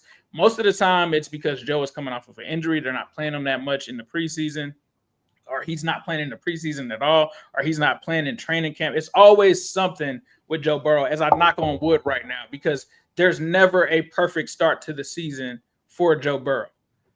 When it comes to the 2 quarterbacks, though, I just think, like Jared is saying, if you're talking about I'm going into this playoff game, I'm trusting this guy to make a run, I'm putting my money on Joe Burrow. I just feel more comfortable with him in those circumstances when it comes to that. Another flaw with Lamar Jackson is Lamar Jackson plays in a system where they have to have a lead. It's no coincidence that I think before this season, they were 0-23 when they were trailing by 10 or more points in a game, because that defense is so good that it suffocates you and they can run the ball. And so if they get a lead, they're pretty much good. They don't really have to put the ball in Lamar Jackson's hands majority of the time in the postseason or in those games to really win them. They get their lead, and then Lamar Jackson and them take advantage of you.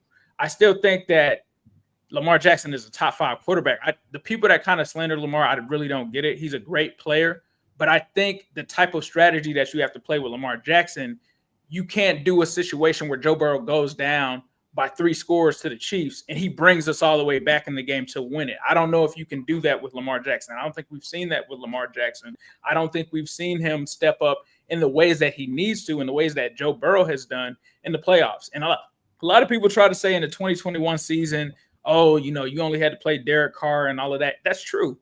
But when they beat the Tennessee Titans were the number 1 seed in the AFC. Like, this wasn't some game that Joe just walked into, and this was in Tennessee. This is a game that he got sacked 9 times in and still ended up winning this game. So, like, when you talk about what Joe Burrow has done, especially his head-to-head record, not even just in the postseason, but in the regular season against Josh Allen and Pat Mahomes, he has done something that few quarterbacks other than possibly Jalen Hurts can really say that they've ever done against him head to head. And that's supposed to be the guy. Like, that's today's GOAT. That's today's Brady. And so when it comes down to it, I just think that when you evaluate those factors, those are the ones that I go off of. What we're doing in the postseason, how you play the position, when you're in these situations and you're down and you're in Arrowhead and you're down by multiple scores. Can my quarterback bring me back in this game, especially when my defense is ass, especially when my offensive line is going to let him get hit every single play? Is he going to be able to raise the level of this team for them to win? And I just don't think Lamar Jackson has shown that in the postseason. I just don't think that we've seen him in those circumstances. And you can't control where you get drafted. He can't control that Baltimore already had this strong defense. He can't control that they have a good front office that is able to draft great players. You're not going to apologize for drafting Kyle Hamilton, and I don't expect them to either. But we just have to see it from those circumstances, and I think that's the biggest question with Lamar Jackson, and I think that's why you kind of look at Pat Mahomes, you look at Josh Allen, you look at Joe Burrow, and what is it that kind of slights him out or edges him out when it comes to that? People look at the postseason performances. People look at what those quarterbacks are doing in those circumstances. And I think that's what gives Joe the edge over Lamar. I don't think that Lamar's a bad quarterback or anything. I think if he goes out this season and Lamar Jackson goes to the AFC Championship or goes to a Super Bowl, I think the questions are gone. It's just we have to see it. We can't just give it to him. We know that he's a great regular season quarterback. We know that he's an MVP caliber player. We need to see him be an AFC Championship winner, Lamar Hunt Trophy winner caliber player. And we have not seen it yet. You saying he's holding court. You saying 1 minute, 45 seconds left, 1 timeout, Ravens down 5. You not sweating? You talking about me or you talking about me? Yeah. Against the Chiefs, no. Against the Bills, no. All right. So, like, he doesn't give you that automatic, because, like, with Aaron Rodgers, it was always like, oh man, why are they? It's a meme with Aaron Rodgers where Dallas. If we're talking about the postseason, if we're talking about the regular season, yes, Lamar Jackson in regular season, you don't want. Yes, I'm scared with Lamar Jackson. Yeah. So you if we're talking about playoffs, though, playoffs hit different because the atmosphere. It happened the last 2 years when they got eliminated. It happened something similar, right? They were down by 7 both times, or by 8 with Buffalo. Yeah, they almost won this. It's with the Chiefs who were down probably by 4. I think. Let me phrase this question differently. A team scores a go-ahead touchdown to put themselves up by like 2 in the last 2 minutes of a game. But see, here's the are you even celebrating that if you're that team? If you're going up against like not when the Ravens had Justin Tucker, another All-Pro kicker. Thank you, Q. When you got the All-Pro kicker and you don't have to worry about the kicker missing the field goal and you can kick from 50 yards. Yes, I'm afraid of Lamar Jackson because I think that he can get within the. Or am I afraid of Justin Tucker? Am I afraid of Lamar Jackson or am I afraid of? There's a lot of reasons to be afraid of Justin Tucker, as we've learned. But it is. But that's not his fault either, though. Like he can't help that he has a kicker that can. It's not whose fault. Move it 50 yards. So let me step in here for a moment. Right. I think Oh, you were gonna say something Go else, ahead. Q? Go ahead. Yeah, well, I'm just asking, like, what was Sonny for you? I want you to answer this question. Go ahead. So you're watching the Ravens play, and somebody scores a go-ahead touchdown. They puts them up 4 points at the end of the game. Mm-hmm. About maybe, let's say what? Pat did it in what? A minute 12? That's the one everybody like gets all excited 40 about. something seconds. Wasn't it like 40, it was something 40 something ridiculous. seconds? It was something crazy. I'll give you 120, right? 120, one timeout. Now, regardless of how you feel about how John Harbaugh going to use some timeouts, because I know you got to get opinions about that. Yep. When that touchdown scored, are you like, okay, we get the ball back? Like, if another team's like, that touchdown was basically the worst thing you could do because now they're going to be able to score, right? That's what I think. That's what I think. If somebody pick whoever, I really don't care the team. If a team scores, I actually will prefer that than the other way around. If a team scores, so you still are excited when Lamar gets the ball in those situations in the postseason. You're not. If you tell me what do you prefer, you go up by 4 with a minute 20. Give it to the teams that we talk about, and you're up by 4, right? Or the other way around. I'll pick the other way around. We're down by 4 with 120. We get the ball. Yes. Let me tell you, dog. Let me ask you this though. Hold on. What if it's that the other team, like Baltimore, scores and goes up by 4, and it's the Ravens defense that you're facing in that same circumstance? Doesn't matter. Is Roquan Smith healthy?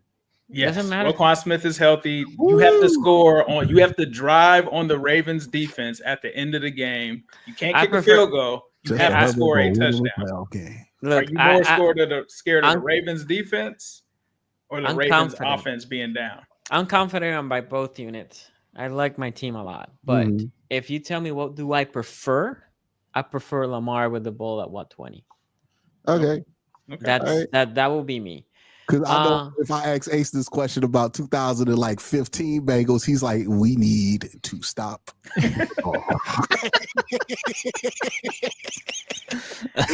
That being said, we need to get to a place where we can end the game with the running back. Run the ball. Jerry, if you have to deep out, that's okay, man. Yeah, let's get to the super chats and then I can hop out. Okay, and so now I'll do my take. So the 188 says John Allen MVP. What's a participation trophy? That's fine. 2-0 in the playoffs. How W's can we expect with Flacco and this O-line? I think this is going to be a 7 maybe. It depends on what these running backs look like, but it's feeling real like single digit win, single digit loss type year for the Browns. Like, I think they go 8-9.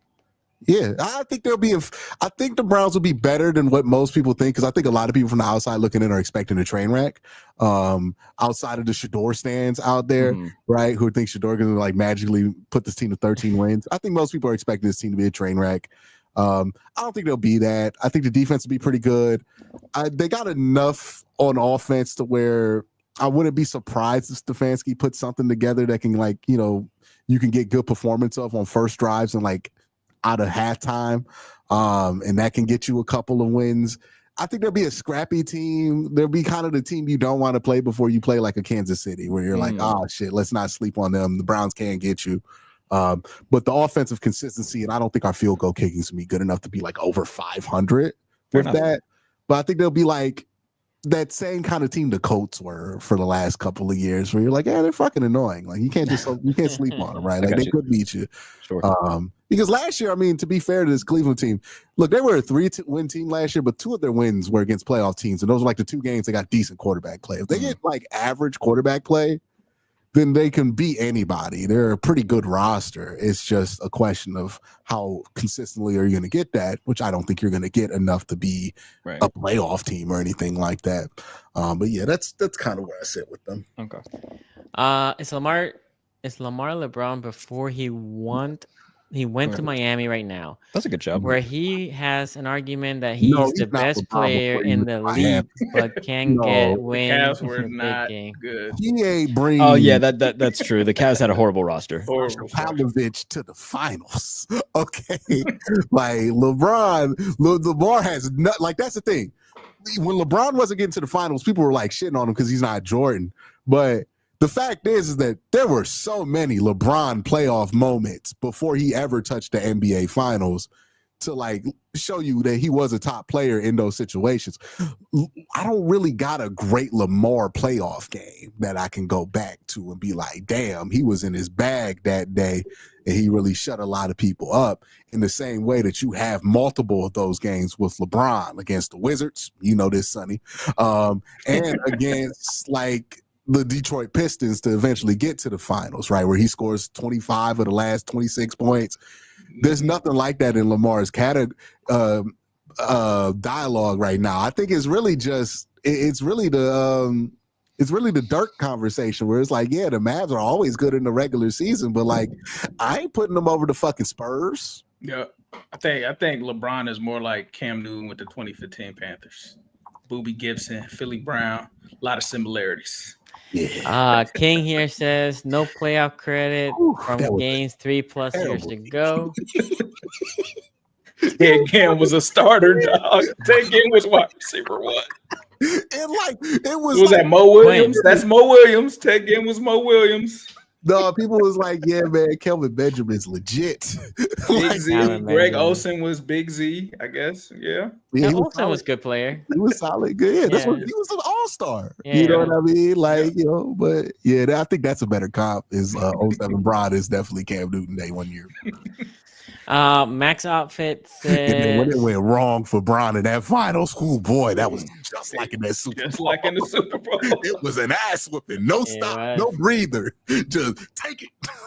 Straight BTA. Woo! It was from the start too. It was never close. It was one of those games where like, no, this ass whipping. All right, y'all. I'm gonna head out. I'll see y'all soon. Take care. In the next show. Yes, sir. You start packing up the dip early, dog. You like after halftime, everybody's clearing out. So Max Outfit here says the reason I have hopes is actually because the Ravens have not shown up. Casey has seen Buffalo's best, and Bills haven't won. This is my favorite brand of cope. It might not be cope, it might be the truth, but like legitimately, what you're saying is they haven't seen us at our best. Because we haven't played at our best in these high-level situations. And that's what makes me hopeful that we're going to do it. All we need is one time to play our best. You say whatever you have to say to just make you feel so better, right? Great Flow here says Lamar is the new Peyton Manning. Noah Stone here says Lamar, like Brady, is the most disrespected QB ever. Really? How is Brady all of these things that we glaze him up to be, and then also simultaneously the most disrespected quarterback? Maybe the fan base for Tom Brady is the most sensitive fan base of all time. Like maybe that's what it is, but it's amazing. It's amazing. Now, being a Lamar and Brady stan, I mean, that is just, if you're already sensitive enough to be a Tom Brady stan, and then you're like taking on Lamar, who legitimately does get disrespected a lot. Yeah, that's got to be crazy. You just defending yourself all day. So Siglo here says, just my opinion. He never gave us proof that it wasn't him in that video. That is true. He hasn't. Just my opinion. But the Baltimore playoffs probably, to me, stems from the coaches and game planning. It looks totally different from the regular season. You get that lemon booty. It's that James Harden. That's what it's about to be. That's what it's about to be with Lamar. Ooh, that might be it, Q. It might be James Harden. Around again, it's James Harden. Like, we don't care. James Harden is crazy. Yeah. Ray Rack here also says, I understand. They're going to be in the Western Conference Finals this year. No, the fuck they ain't. They're the Clippers. Like, Bradley Beal in there now. I understand. Hey, you taking the Clippers? Joking. Hey, every year where the Lakers are like, oh man, we got to get through the Clippers. You never had to get through the Clippers. No. They never there. I understand this team is not great all around him, but something needs to be said that the Bengals find themselves in a hole to start the season with him as the quarterback all the time. It can't all just be the coach. I would just say to that, like, majority of these times, Joe Burrow is like recovering from some sort of injury. This is hopefully, again, I'm going to knock on wood, this is going to be one of those situations where he's not battling through an injury to start the season. But Yeah, it's no excuse. Even if he does have an injury, you can't start slow to the season again.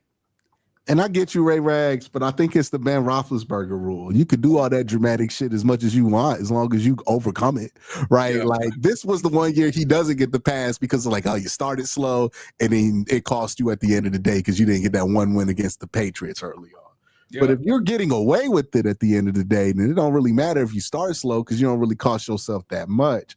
And that's kind of been the case with Joe Burrow. It's like, yeah, he starts slow, but like I'd rather have somebody start slow than finish quiet, right? Yeah. Like, and that's kind of been but main so deal. so this is what I will say. So first of all, when Ace brought the head-to-head matchup, Ace, do you know the head-to-head matchup between these two QBs? Yep. What is it? Because I don't know. I know it's favorite Lamar, but I don't know. Really, I don't know the exact number, but yeah, it favors if you're it's just talking it's straight heavy. up. It's Yeah. heavy Lamar. Every Yeah. time Joe Burrow and Lamar Jackson face each other, I think. Fact check me the chat. I think it's 9-1. I'm not completely sure because I didn't check. Damn, Has it he can't ever be beat no him in the 9-1. playoffs? They only play once. Oh, okay. Ace. They only play Okay. once. Oh, is that the one? All right. No, maybe. No, don't Maybe tell that's me the that's one. the one. Maybe. No, I don't know. son. No, Lamar I don't did know. not play. I don't Lamar know. did not play in that game. Okay, that was Tyler Huntley, the other Pro Bowl. Yeah. Tyler Huntley. I was about to say. If Oh that yeah, it was the with one, Tyler Huntley. Yeah, they didn't see each other in the playoffs. Yeah. It was Yeah. Tyler Huntley. Yeah. The Ain't big that problem something, is one of the better performances that the Ravens have had in the playoffs was The with what? Tyler Yeah. Huntley. Yeah, with Tyler Huntley. no, because if you think about the Chiefs again, last two, we'll talk about recent history, right? We can talk about Bengals history in the playoff, which is 3 years ago. We can do that. That was in the year that they made the Super Bowl. We can. Mhm. And by the way, everything I'm gonna say here, Are we it will gonna sound- so the Ravens fans, you guys don't talk about the years when Lamar didn't make the playoffs because he got hurt and we beat y'all. But you guys love to bring up when Joe got hurt during the season. Did Joe got hurt as last year? him Did him Joe missing the playoff. Did him Joe missing got the hurt last playoffs. year? Did That Joe was the got- first one. The thing I'm just is, though, saying. this is a hard count to do because, like, the Ravens have undoubtedly been like a better team Yep. every year that Joe Burrow's existed in the NFL. I'm just saying, right? Like like the Ravens. Go ahead. I'm for all gonna the let you numbers continue. for My all the bad, son. numbers that I'm you not gonna want cut to you all off. the Go numbers. ahead. Since like 2019, the Ravens have been the favorite to win first place in AFC. I'm gonna let you go, son. I No, don't wanna because interrupt because you, remember the year the Bengals won the Super Bowl. The following year, the Bengals were the favorite. I'm sorry, not But the one. didn't They Ravens lost in the win Super Bowl. the division that year though? Oh no, was They- that the year the Ravens were hurt?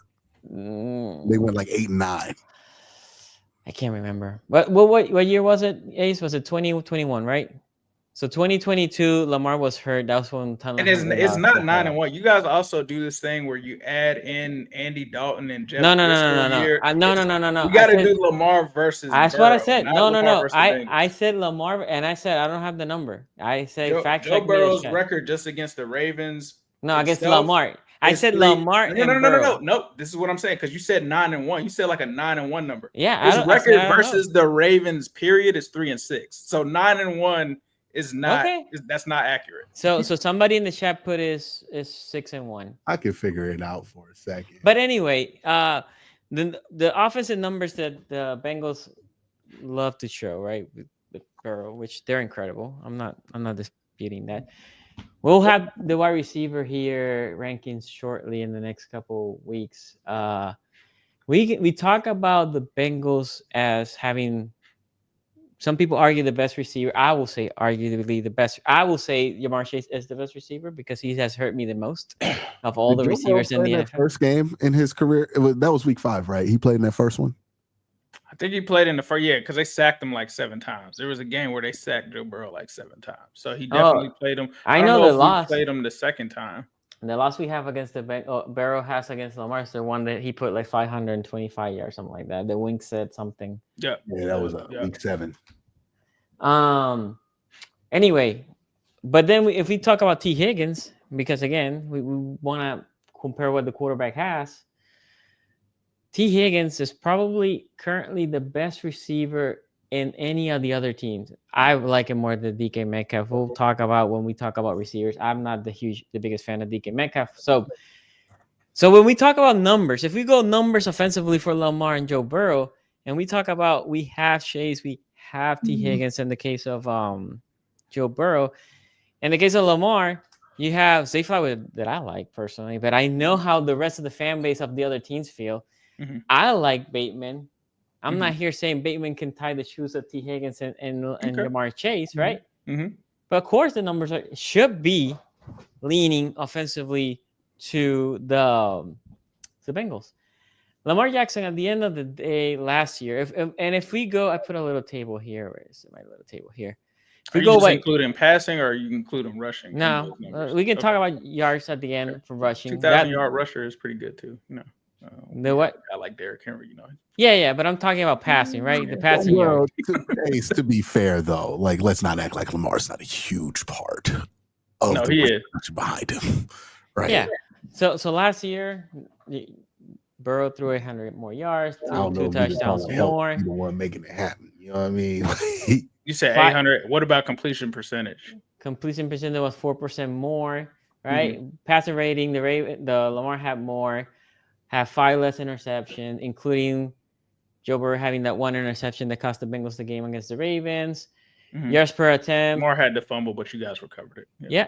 Okay. So 5-1 is the record Lamar has versus Joe Burrow. If you count the game where he went out in the half at halftime. If you take that game out, field goals as well. But yes, continue. So yards per attempt, who do you think will lead that? You said for attempts, passing attempts. Yeah, yards per attempt.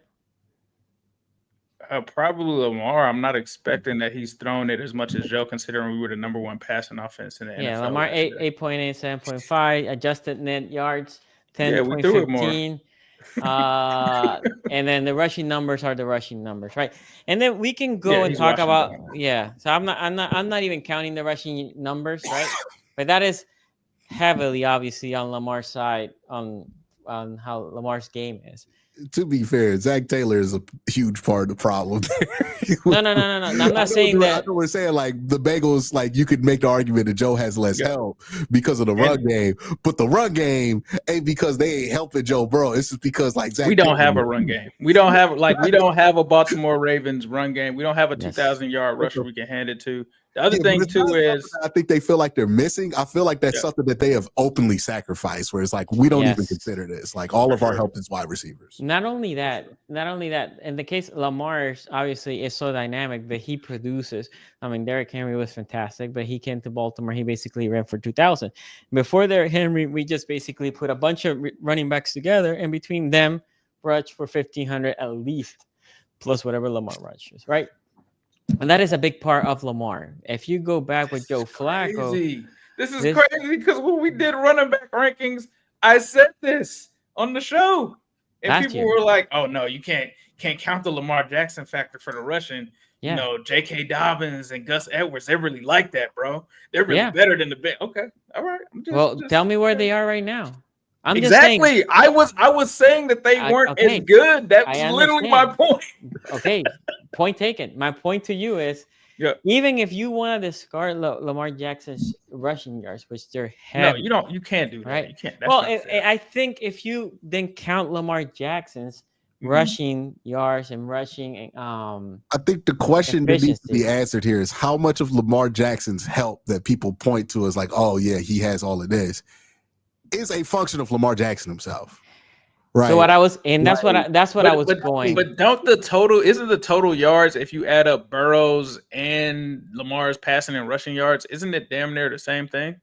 But I believe the turnover ratio is significantly. Because if Joe is like 800 yards passing and then has like 200 yards rushing or almost 300 yards, I think it's like 278. It's like damn near the same thing. They're similar, yes. Yeah, but what's the turnover numbers though? 4 and 9. Turnover numbers, he's got it. But I mean, Joe still threw under 10 interceptions. Yes, but Lamar threw 4. Lamar threw 4 and 40. Like it's 4. That includes the play because in the playoffs he threw that pick. Look, at the end of the day, I will say this, and the problem for me or the issue with making this distinction between Burrow and Lamar is the only way I can make my argument to Lamar is throwing some shade to the Burrow. But I believe Lamar and Burrow are, if you put Pat Mahomes at 1, then you have, in my opinion, Lamar, and Burrow, and then Josh Allen, because I don't like Josh Allen that much. That's just me personally. Now, Waiting for the right time to get that one off. If you, no, So you're I mean, saying that I said here that Josh Allen is. So you're saying that you don't have Josh Allen hired simply because you don't like him? I don't think he's as good. I actually, if you go back to that playoff game that we lost, there is a question to ask here though, like legitimately, right? Because like, how much of this is like we don't think Lamar can do it because we've never seen somebody do it like Lamar's doing it, and like again, he could provide better evidence, right? His playoff performances could be better. I think for me, the reason I have more comfort in a lot of these situations with Joe Burrow is yes, he did do it in the 2021-22 playoffs, but Joe Burrow's style of play is just like you've seen that, do that kind of thing, right? Come back from 21 points before, like all the stuff that Ace brought up. You've seen that style of quarterback be able to do that, that Joe Burrow plays. But with a Lamar, we've never really gotten to that point to where somebody who plays quarterback the way that Lamar does can come back from 21. I don't know what that necessarily means, and I think this is why I differ from Ace. I don't know what that necessarily means it can't happen. I just think it just hasn't been put in the right place to happen.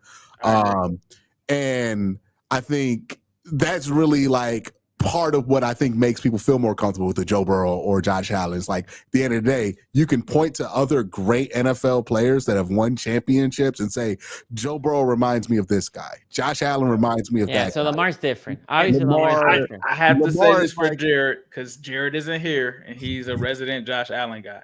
Lamar Jackson has never had an 84% completion, 5 touchdown dominating performance like Josh Allen had against the New England Patriots in the playoffs. Like Josh Allen has had, he's had moments. He had a moment. I got you. He nearly, basically, Joe Burrow kind of stole their thunder because before that, he was the only one that had almost slayed Pat Mahomes going back and forth and playing like he did to the point where people kind of gave him a pass, which I thought was weak, by the way, with the whole overtime fiasco and all of that. Oh, if we had more time, we would have been able. But Josh Allen has had some really good playoff performances, and he does have more playoff wins than Lamar Jackson. Lamar doesn't have a signature playoff win. That's the problem, right? Josh Allen has a signature playoff moment. Does he have a signature playoff win? I don't think he does, though, right? Because signature playoff win. No, I mean they couldn't have beat the same player. Against the Ravens. I had never seen anybody do Belichick like that in the playoffs. That was just insane because that was the same year that we made the run. I remember when I saw that, I was like, that Mac Jones, Bill Belichick? Yeah.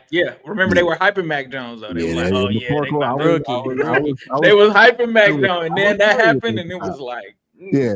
But that's I think the legitimate knock against Lamar that every Raven fans have to accept is there is no signature win. Right, like there is no big over. Like Joe Burrow has that, no doubt about it. The signature win over the Kansas City Chiefs to get to the Super Bowl. You can think whatever you think about it. It's certainly a signature win, and you can define it for anybody. I don't know if Josh Allen has that, but he has at least a signature moment. We have a playoff game where we're like, oh, it's a classic. He was great in that game. Lamar has some games where he was balling against like Houston. 4 touchdowns, no interceptions against Houston in 2024. Unfortunately, it's not very memorable because it's Houston and everybody thought you was going to beat them anyways. Like nobody even expected Houston to be there. And then you lose 10-17 the next week to Kansas City. That's really the thing. It's like, I wonder if this is more of a narrative thing that I'm worried about than like an actual football thing. I will say this. Because I feel like if Lamar had just like had a better game against Kansas City in 2024, maybe I think about this completely differently. And I don't know if that's a fair way to evaluate it when we're talking about what's actually like try to predict what's going to happen next. That's my one thing like with this whole conversation is how much of this is narrative and things based on what we've seen, but not necessarily like 100% the truth, and how much of this is like wanting Lamar to have these same signature moments that every other quarterback that you could put in the top 5 with them has right now in the playoffs, right? Like Pat Mahomes, I mean, it's a whole fucking meme, right? Of all the signature moments that Pat Mahomes in a different status. Right? Like it's a whole meme. I've made a whole career off of it. So the one thing I will add here, because I think both of these quarterbacks are in similar boats coming to this year. I think Lamar has to conquer the demons of playoffs, right? Specifically against specific teams. I don't disagree. I think Joe Burrow needs to conquer not only the regular season, but at least have, I'm not saying that he has to reach the Super Bowl, but in my opinion, at least win a playoff game, right? Not to get bounced in the first round. Since the Bengals haven't been there for 2 years, right? I think both of them are in a clashing collision course because both of them, in my opinion, are in a similar path. Now, the last thing I wanted to say here is, in my opinion, offensively, if I take on the offensive side, I think Lamar Jackson, which it was what I was trying to say about the running back argument. Lamar Jackson, and here I will say he is probably more similar, if we want to put an analogy, as LeBron James. He makes everybody in the side of the offense better. Mm-hmm. And if you think about when we had Snead had one of his best years here with Lamar Jackson. After that, you haven't heard Snead, right? Say Flowers, Bateman, all these guys, again, guys that I like. But I know people in the league don't think of say Flowers like that guy. Definitely don't think about Bateman like that guy. Even the O-line, Lamar. I mean, Ace, you can talk about how many times a pass rusher for the Bengals had gone to the backfield, and Lamar Jackson has not even to go rushing, just to throw the ball afterward, evaded that, right? How much better he also helps make that O-line. Before Derrick Henry, all these running backs that right now they're nowhere to be found in the league. When they were the Ravens, they were still getting yardage because the effect of Lamar being there helped them be that much better. So I think Lamar affects the offense, in my opinion, more than Burrow. And again, the problem with the argument is I do think these guys are 1A, 1B. I do think the difference between these two guys are like a stream, like a river stream, something very, very small. And it might look like I'm trying to like knock Joe Burrow. I think Joe Burrow is an excellent quarterback. I would not pretend here to think that Bengals fan will ride with Lamar Jackson, when you have a guy that, in my opinion, is just almost the same. I don't pretend any Ravens fan to also go the other way. I think, in my opinion, Lamar is better. He affects more on the offensive part of the game. I think he affects more of teammates. And yes, he needs to conquer his demons in the playoffs, in my opinion. And then Joe Burrow, in my opinion, has also some work to do regular season and to get back there, right? Because when Flacco won it all that 1 year, similar run to what Joe Burrow had the year that they won it all. Oh, sorry, they did not want. That was a mistake. Sorry. Did Lamar get there? No, been there? No. Oh, Ace, okay. let me say what I'm gonna say. Go ahead. Because you know what? Well, Lamar hasn't won it all. But what I will tell you is, in the past 2 years, Lamar and the Ravens are way more closer to win it all than the Bengals. Because tell me where the Bengals were the last 2 years. Joe was getting hurt. That's what I'm. Last year? Okay, but what happened last year? You know what? You're right. 2 years ago. Let's not talk about 2 years. It's crazy to me though, because anytime we bring up how we were beating y'all and this and that. You guys were quick to say Lamar wasn't there. You guys were quick to say we haven't won in the playoffs. Let's not talk about 2 years ago. Let's talk about then last year. Why are we talking about the other? Okay, we can talk about last year. That's fine. Let's talk about last year. That's okay. what I said. Hold on, wait. Before we even get caught up in the last year, trajectory wise, when have the Ravens missed the playoffs? Let me know that, because Lamar has missed the. He has been hurt at least 2 times. Did they ever miss the playoffs without Lamar Jackson? No, but the difference was. Okay, so do they have a better team? Does that mean that they have a better team? No, but listen to this. So they still made the playoffs without Lamar Jackson. Listen, when Lamar Jackson went down. Hold on, Q. Let me just say this, and then I'll throw it to you. Lamar Jackson goes down on the 2022 year, right? The Ravens were first in the division, way first. I think they had a 3-game lead.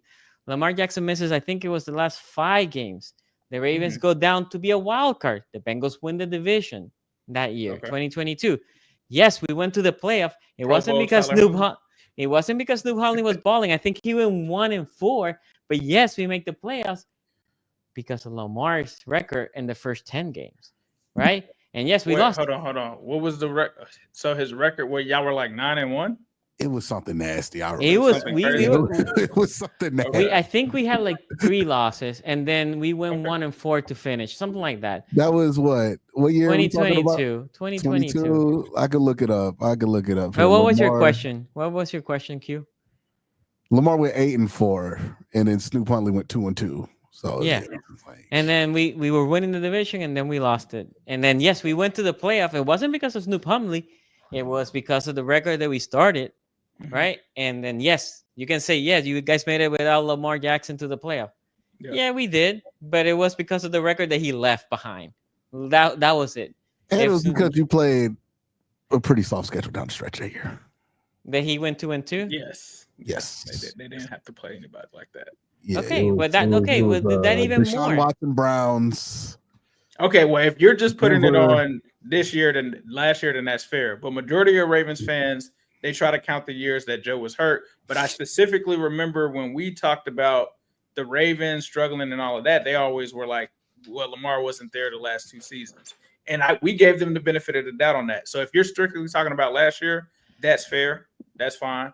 I don't know. I mean, back-to-back AFC championships. The last time he was healthy, he's going to be healthy for the second year, possibly this year. We'll see where he ends up. Even when Joe Burrow had something similar that Lamar had, right? Didn't Joe play 10 games the year before?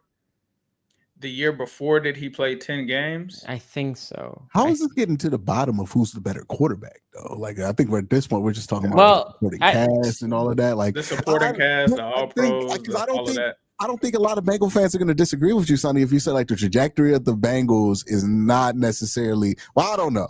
Like, if you want to talk about the trajectory of Joe Burrow itself, but like everything around Joe Burrow, the trajectory, that everything with the Bengals and everything else, I think most people would agree. Like, okay, they're probably not going to be as high on that trajectory in the future as people are going to be about like the Ravens, because it's more about how much you trust that institution versus anything.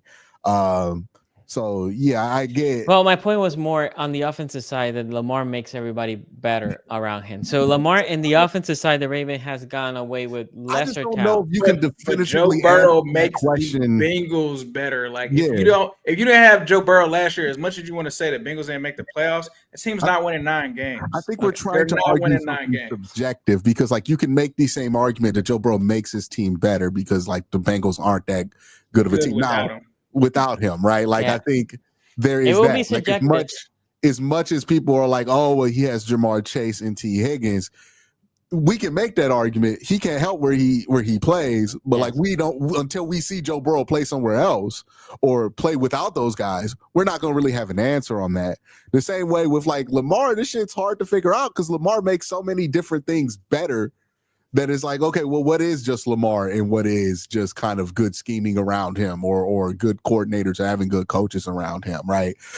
It's when you're talking about quarterbacks at this level, they're both going to elevate the guys around them, right? That's why they're elite top 5 quarterbacks. It's why I would stab one of you to get one of these guys, right? Like it's why you want that. That's why CJ Uzomah got overpaid. That's why Mike Gesicki just got an extension after being on 2 other teams. The Kingmakers, right? Yeah. So, maybe I don't know how good Isaiah Likely is if he gets drafted to the fucking Bills, right? But I do know that with Lamar, he's a really good fit, and that ends up being a pretty lucrative thing for him, right? I don't know what Gus Edwards' career looks like without Lamar, right?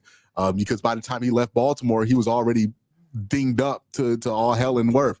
So, yeah, I don't know if we're ever going to get a definitive answer here, right? I think the question comes down to whether you prefer Lamar or whether you prefer Joe Burrow.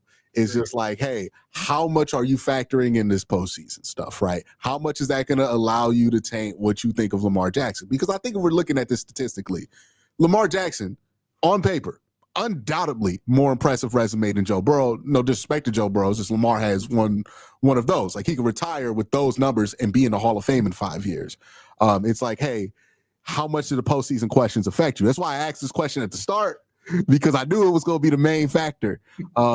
And how you feel about that, right? If you are still confident in Lamar and you don't think that these postseason woes are exclusively on there, because I do think there's a little bit of room to still feel that way and it be justified, then I don't blame you for putting Lamar here at 1.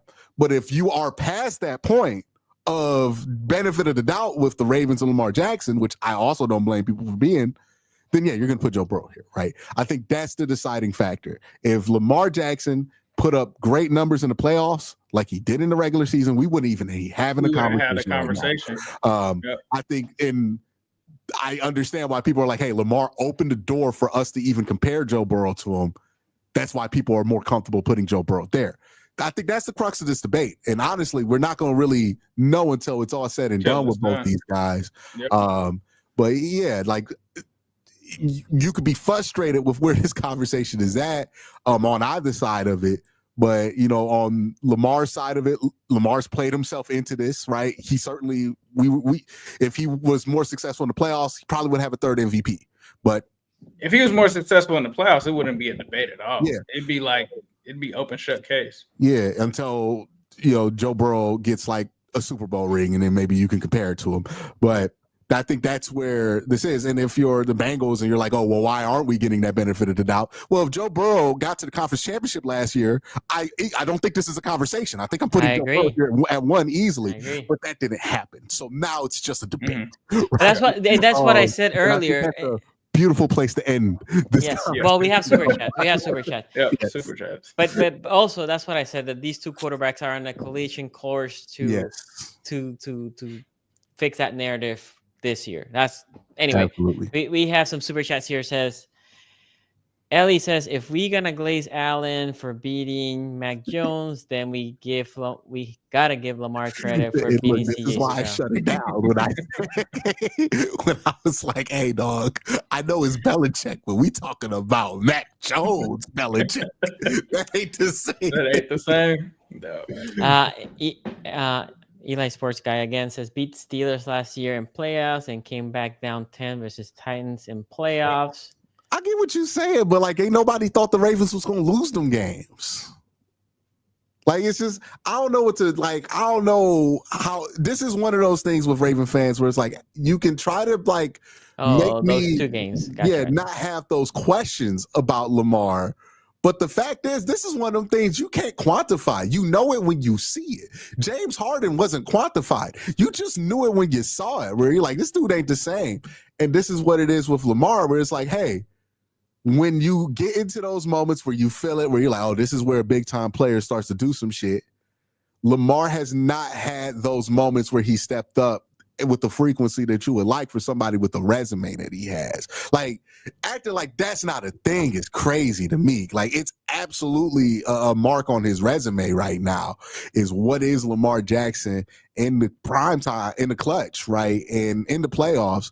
It's a factor because we having a lot of conversations about Lamar Jackson in these playoff games that are not respectful of his stature. Like, you're a franchise quarterback. I shouldn't be talking about anything else that's going wrong with your offense, right? Like, that shit I reserve for the Tua Tagovailoas of the world. You know what I mean? That's where it matters. But we talk about Joe Burrow, Lamar Jackson. The obstacle is not the story. You are, right? And that's kind of the thing where it's like with Lamar, we're talking a lot about the obstacles, but we're really not talking about how often he just overcomes it. And the one time we can, it's like, hey, he came back from 10 points against the Tennessee Titans, which, no disrespect, they were the 1 seed one time at one point in time. But like, man, come on, man. We ain't think about Ryan Tannehill like that. Okay, and then Ravens, so same person. Ravens missed playoff 2021. Lamar Jackson was hurt. And then Ray Rack here says, cute.